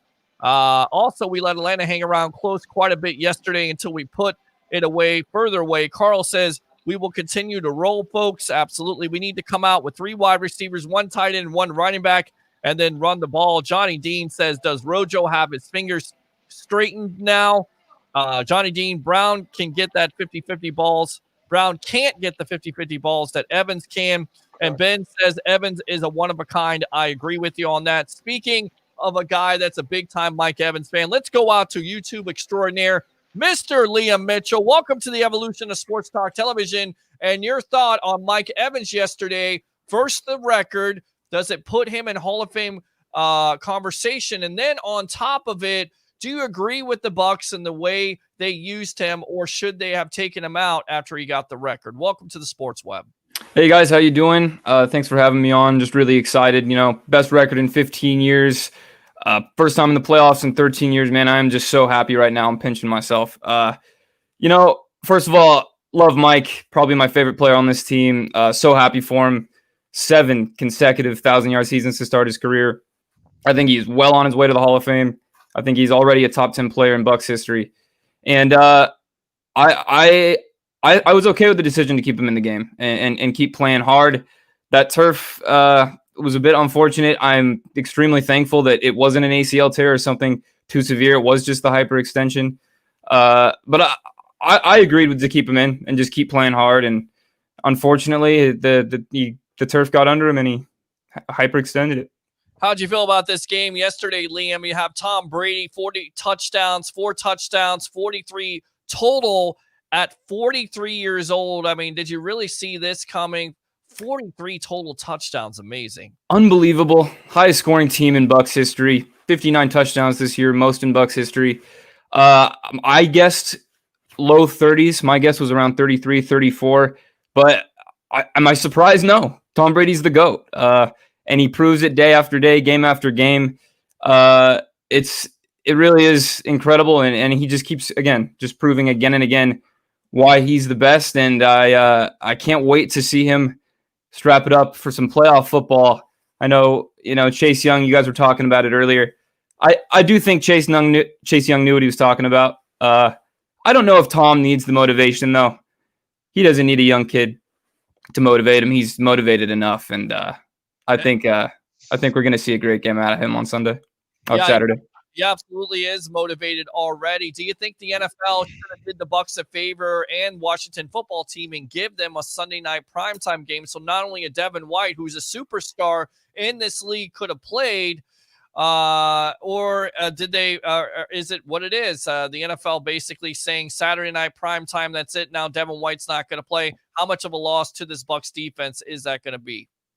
Well, first of all, yeah, I'm not surprised by the NFL schedule decision to put us on Saturday night. They seem to screw us They screwed us in early 2018, suspend our starting quarterback, then give us the toughest 3-game start in NFL history. They gave us 6 consecutive road games last year, and now this year, obviously, we're going to be missing Devin White, which is, I think, big time. I think Washington's going to do their absolute best to make this a dogfight and keep Tom Brady off the field. They had the second best defense in the NFL this year. I think the second best pass defense. They're going to do the best they can to run the ball with Antonio Gibson. That's what they do best on offense. J.D. McKissick caught 80 balls this year out of the backfield. And I think we'll see a lot of him. They're going to try and probably attack Kevin Minner, go after that and utilize McKissick. And I think it's just really important for the Bucs to get off to a fast start in this one so that the Redskins are the Washington football team, are forced to throw the ball down the field. And we're on with Liam Mitchell, YouTube extraordinaire. Go ahead and tell everybody out there what you do exactly. Promote yourself here live on Bucs Report on the Sports Web. Yeah, guys, come check me out on Bucs Archive with Liam Mitchell on YouTube.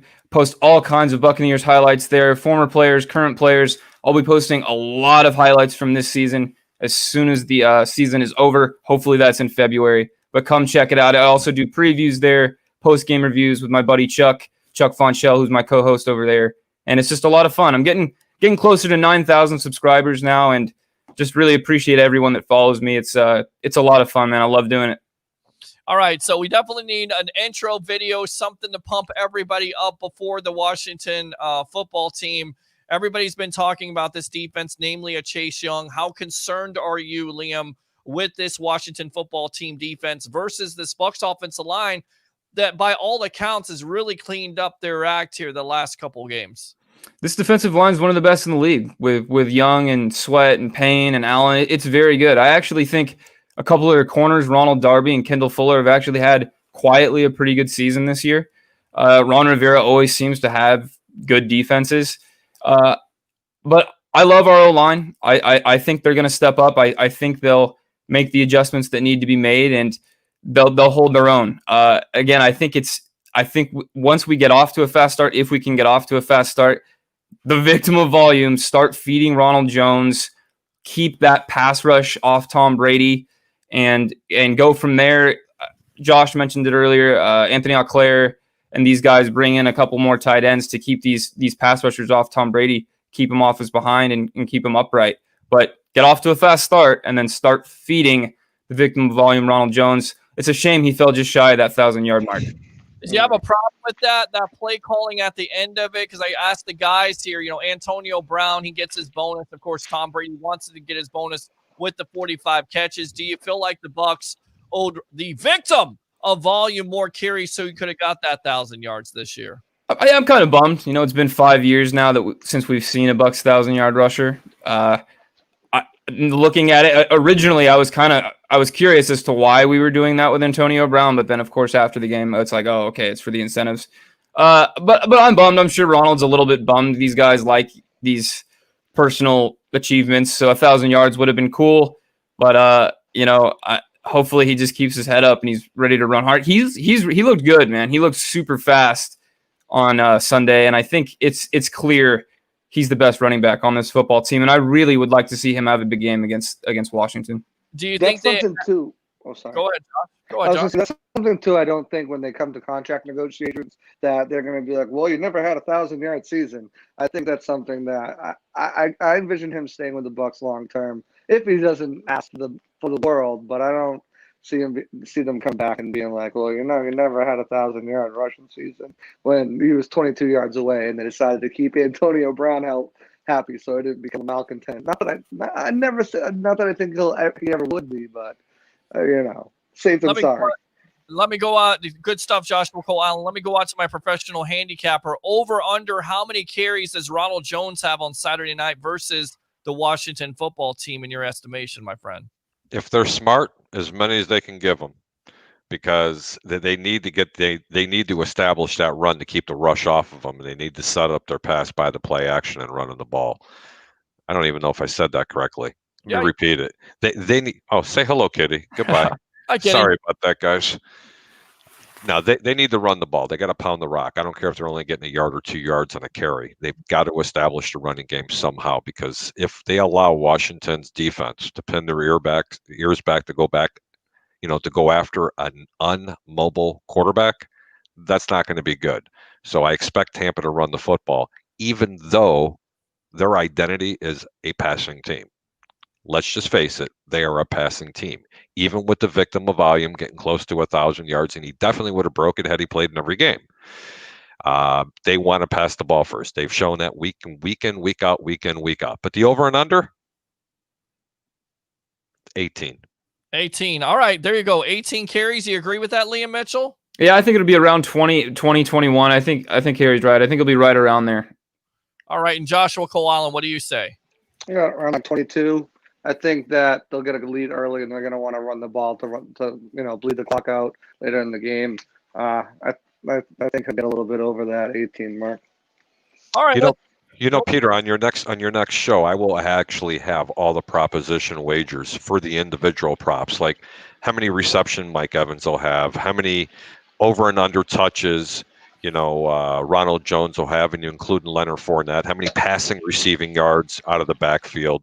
There's so many different proposition bets. It's not even funny. This is the best time of the year to make wagers, especially with prop bets, because there's some really obscure ones. Hell, Peter, they even have a prop bet on the coin toss. That's what I want. Do they really? I swear to you, they do. It's a 50-50 chance. True story. When the Denver Broncos were playing Seattle a couple of years back, and Peyton Manning was the quarterback. Do you guys remember the very first play that happened when Peyton Manning had it? Anybody? The safety. Safety. Okay, that was the very first play. Would there be a safety in the game? Would you believe me if I told you that line was plus $2,500? My wife put $100 on it. Wow. Just think about that. That was unbelievable. It was the very first play. She's jumping up and down. I was like, what'd you do? And she goes, I made this bet. I made it for $10. And I was like, looking at the phone, I said, oh no, honey, you didn't. You made it for $100. And she just literally fell over. That's awesome. Let's talk about the Tampa Bay Buccaneers here and their Super Bowl chances, professional handicapper. Right now, if you put down $100 on the Bucs to win the Super Bowl, how much would you make on it? Great question. Right now, they're plus 500 to win the NFC to get to the Super Bowl. They're still plus 1,000 right now to win it. They're actually third, maybe even fourth. Yeah, I think they're fourth. I think that's what Caesars was showing me there. All right, good stuff here. We'll finish up with Liam. Actually, we'll finish up with everybody here. Black Monday, coaches got fired. The big time rumor here, Liam, is that Urban Meyer is going to be the next coach of the Jacksonville Jaguars. Is this a wise move? And if Meyer does get the job, is it a certainty that he's going to draft a Trevor Lawrence, or does he go with the Justin Fields? I don't know. No NFL experience really for Urban Meyer. Normally, a lot of times when these coaches don't have much NFL experience, they don't translate well in the NFL. It doesn't really surprise me that they're going after such a big name. I do think they will stick with and go with Trevor Lawrence, and we'll see. It's insane how far that Jacksonville team fell in just 3 years. They were just a game away from the Super Bowl 3 years ago. It's crazy, but we'll see. A lot of time, it didn't work out for Nick Saban in the NFL 15 years ago. So that's what I'm saying too. I'm not sure if it's going to work out. Harry, your thoughts? Do you think this works out? Urban Meyer to the Jacksonville Jaguars for $12 million? Honestly, if Jacksonville's foolish enough to give him $12 million, I say go for it. Honestly, that's just my opinion. But I will say one thing. Urban Meyer will put a lot of fans in the stands. They're going to sell tickets. But is that the right reason to pay someone $12 million? I don't get it. That I do not get. But if they're looking for something profitable, yeah, bring him in. Absolutely bring him in. But I'm going to throw a name out there. And not many people really know about him. He's the head coach of Northwestern. He's going to get a head coaching gig. I'm not saying maybe this year, but I promise you he's going to be interviewed.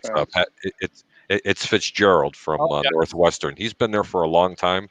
And he's, and if you look at the realm of things in the conference that they're in, they never really have been a very relevant team.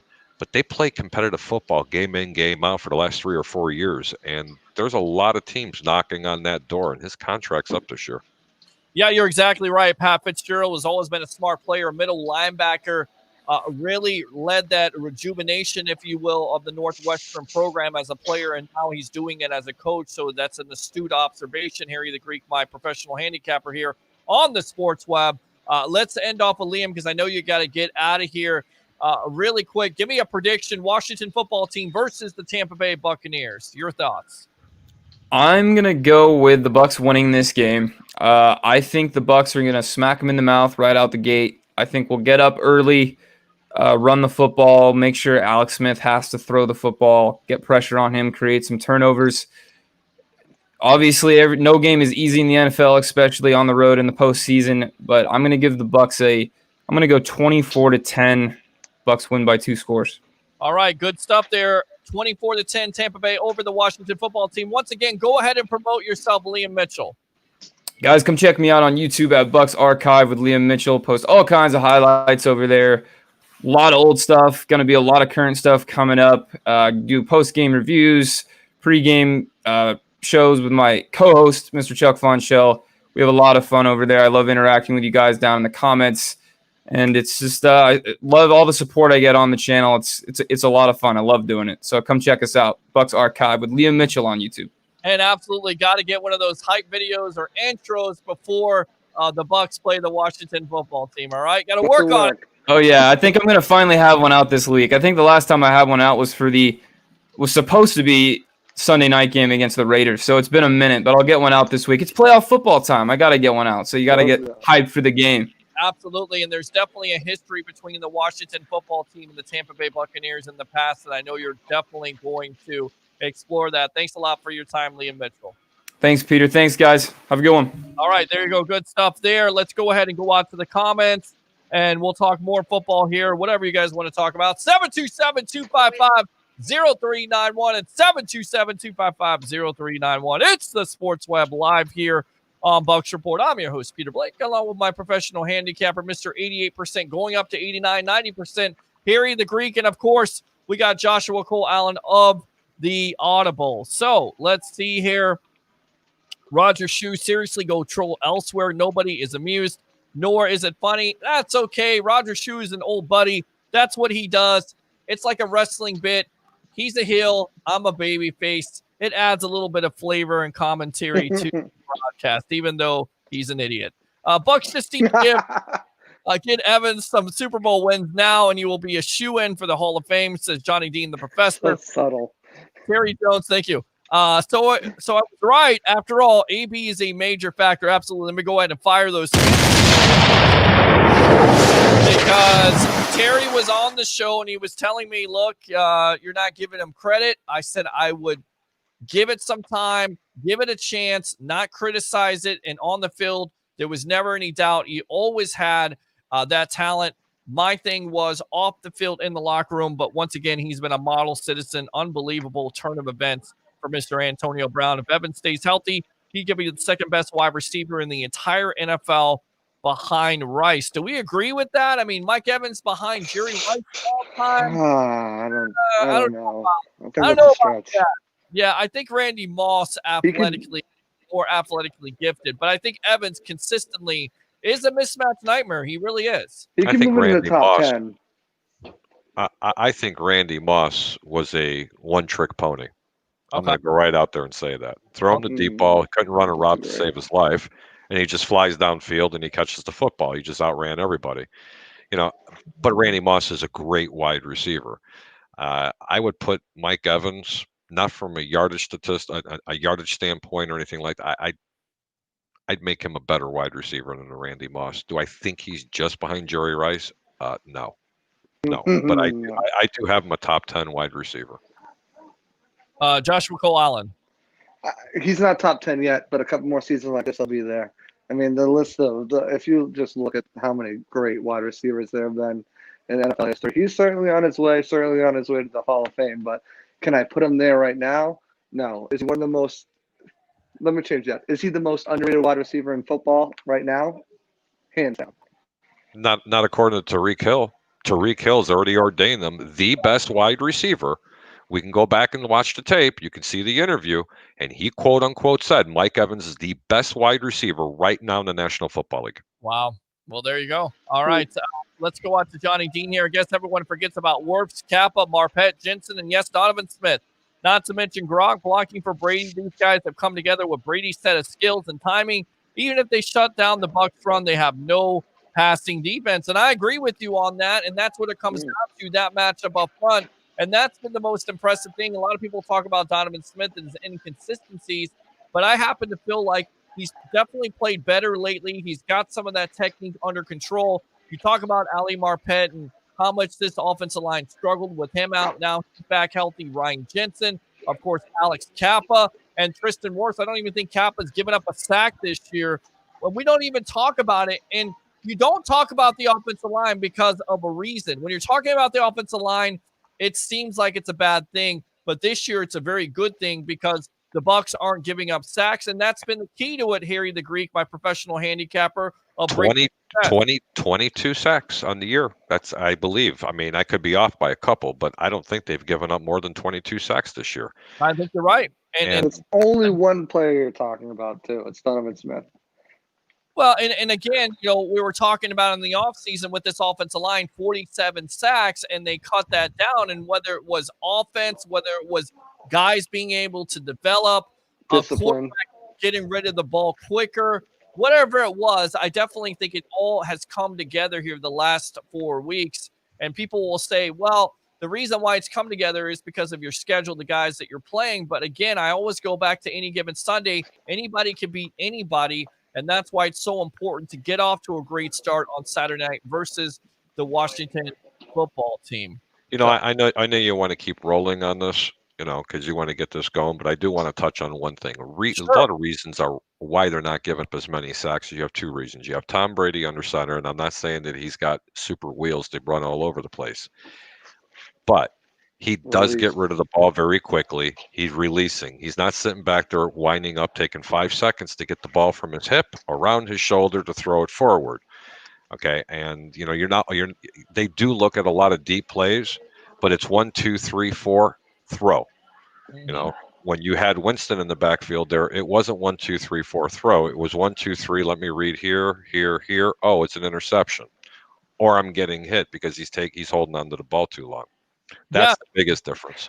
Yeah, that absolutely is the biggest difference. And I go back to Stephen Che of Barstool Sports here, Joshua Cole Allen, with his breakdown of Brady, where he's manipulating safeties with his eyes. He's able to go through his progressions. I mean, it's a totally different thing with this offense, and you can see it. And once again, I feel like this is the scariest team you're going to have to face in the NFC this year. Tell you what, let's hold that thought. Let's go out to Johnny Dean, the professor. Johnny Dean, you're on the Sports Web, the evolution of sports talk television. What do you have to say, my friend?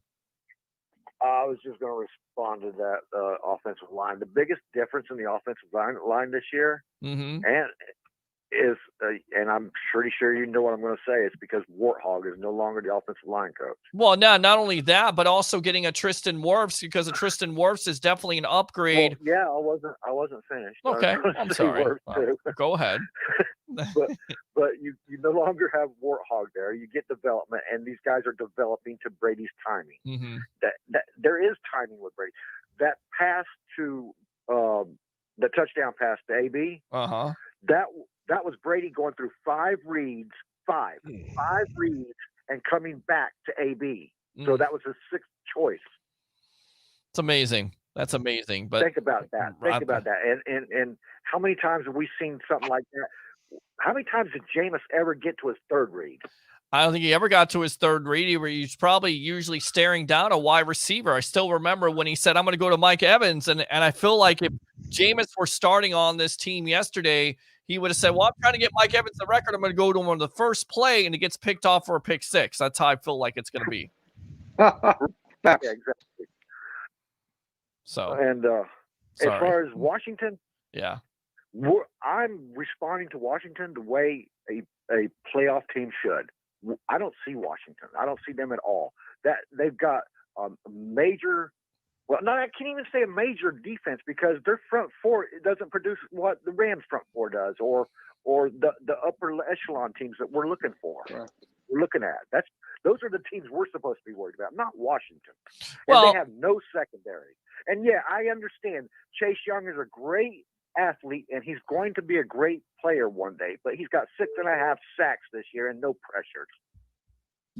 Yeah, I'm getting getting some weird call here. So go ahead, keep on going. I'm gonna put this to the messenger. Go ahead. Yeah, that's just my main. We've already played defenses that would eat them, so I'm not worried about that defense. What I wrote earlier in the chat was, I don't want to be the team that takes Alex Smith out of the game for his career. Mm-hmm. I don't want to be that team. You know what I mean?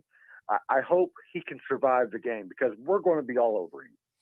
Yeah, no, absolutely. And that's what it comes down to. And, for me, you could talk about Chase Young, you could talk about this defense, but if that offensive line basically smacks him in the mouth and you shut him down, much like they did with Aaron Donald at the beginning, and this is all you heard about, the Rams defense, Aaron Donald and Leonard Floyd and all these guys, but you barely heard from them because the offensive line did such a great job of shutting them down. It can happen again. It could definitely happen again if this offensive line can play together and do everything they're supposed to do. And I think that's what is important about this, guys, is that the execution has improved. It's not just the play calling. It's not just guys stepping up. It's discipline as well. Absolutely. Yeah, I feel like, everybody's talking about the Washington defense. It's probably because the only thing they have to talk about. Mm-hmm. And I think that's going to, you want to talk about bulletin board material? Wait till JPP and Dominican Sue and Shaq Barrett and those guys keep seeing this Washington defense thrown in their face, their front four thrown in their face every 5 minutes, and see who comes out of there fired up.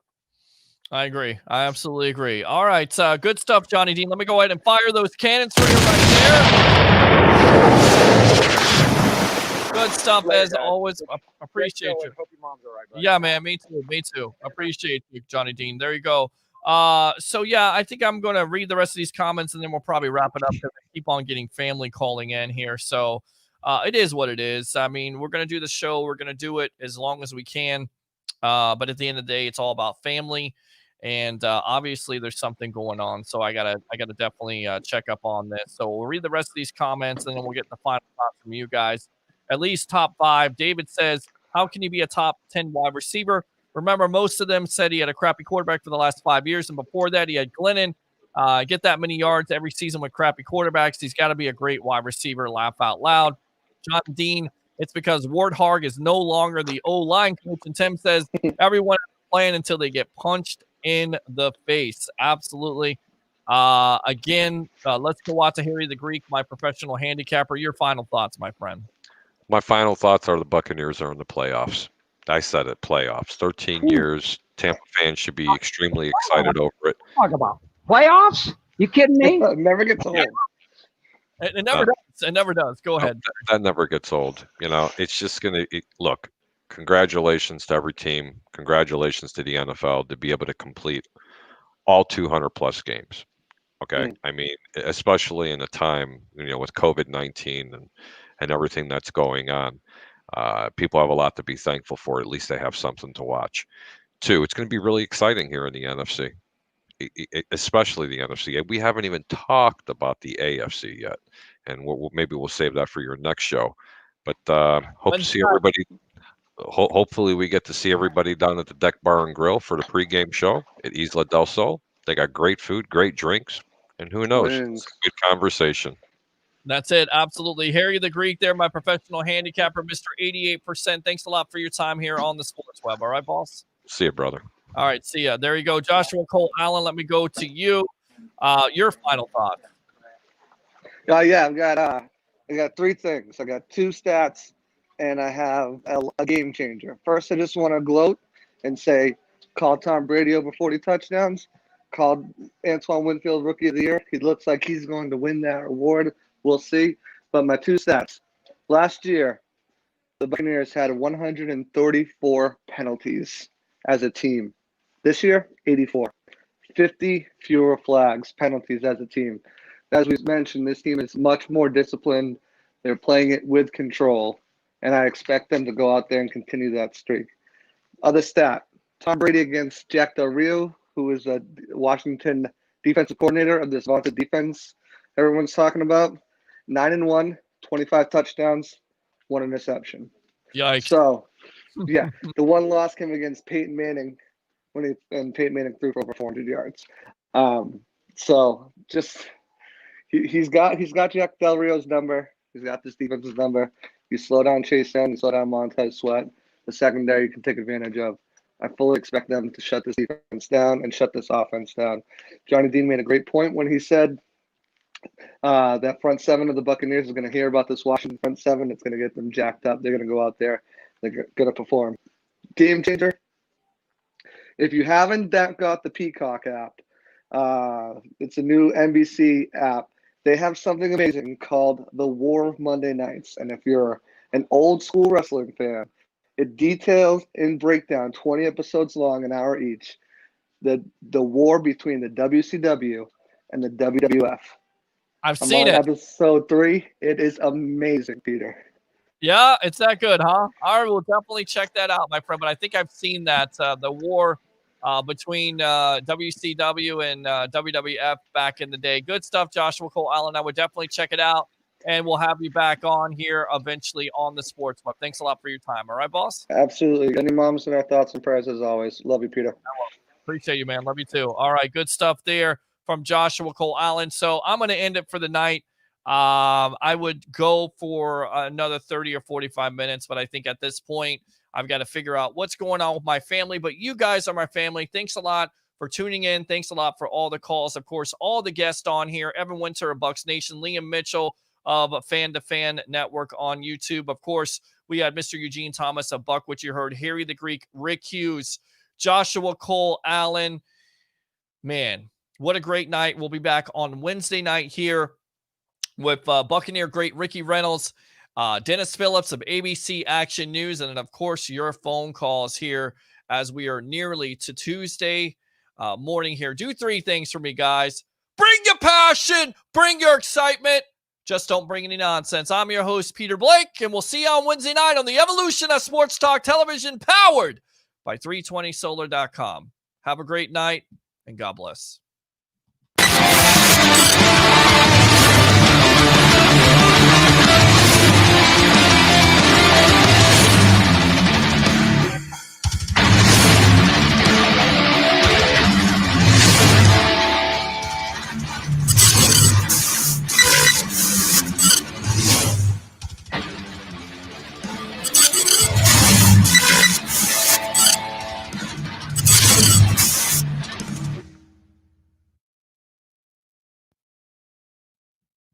Come to Sam Ash for hundreds of exclusive holiday deals on music and sound gear from the most iconic brands. Save big on professional and starter guitars, drums, digital pianos, horns, violins, DJ, and electronic production equipment. Supercharge your home studio with deals on podcasting, streaming, and AV equipment like speakers, microphones, headphones, and acoustic treatment. Plus, with 36 months no interest financing on thousands of items, you can get the gear of your dreams right now. From our incredible selection and service to our lowest price guarantee for over 95 years, real musicians know you only go to Sam Ash. Power bill through the roof? At 320 Solar, that power bill will be no more. In fact, about 90% of our customers report lower solar payments than with electricity. That's more power in your pocket. 320 Solar. Power up.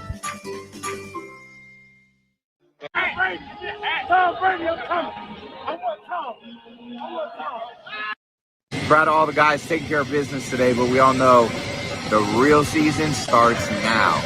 See you next week. Let's go. Now let's get it all in perspective. For all y'all enjoyment, a song y'all can step with. Look, Scotty Miller had his hands out. I mean, he's like Down after the timeout. A lot of room to run, but Tom doesn't do that. For the end zone, touchdown for the Bucs, Antonio Brown.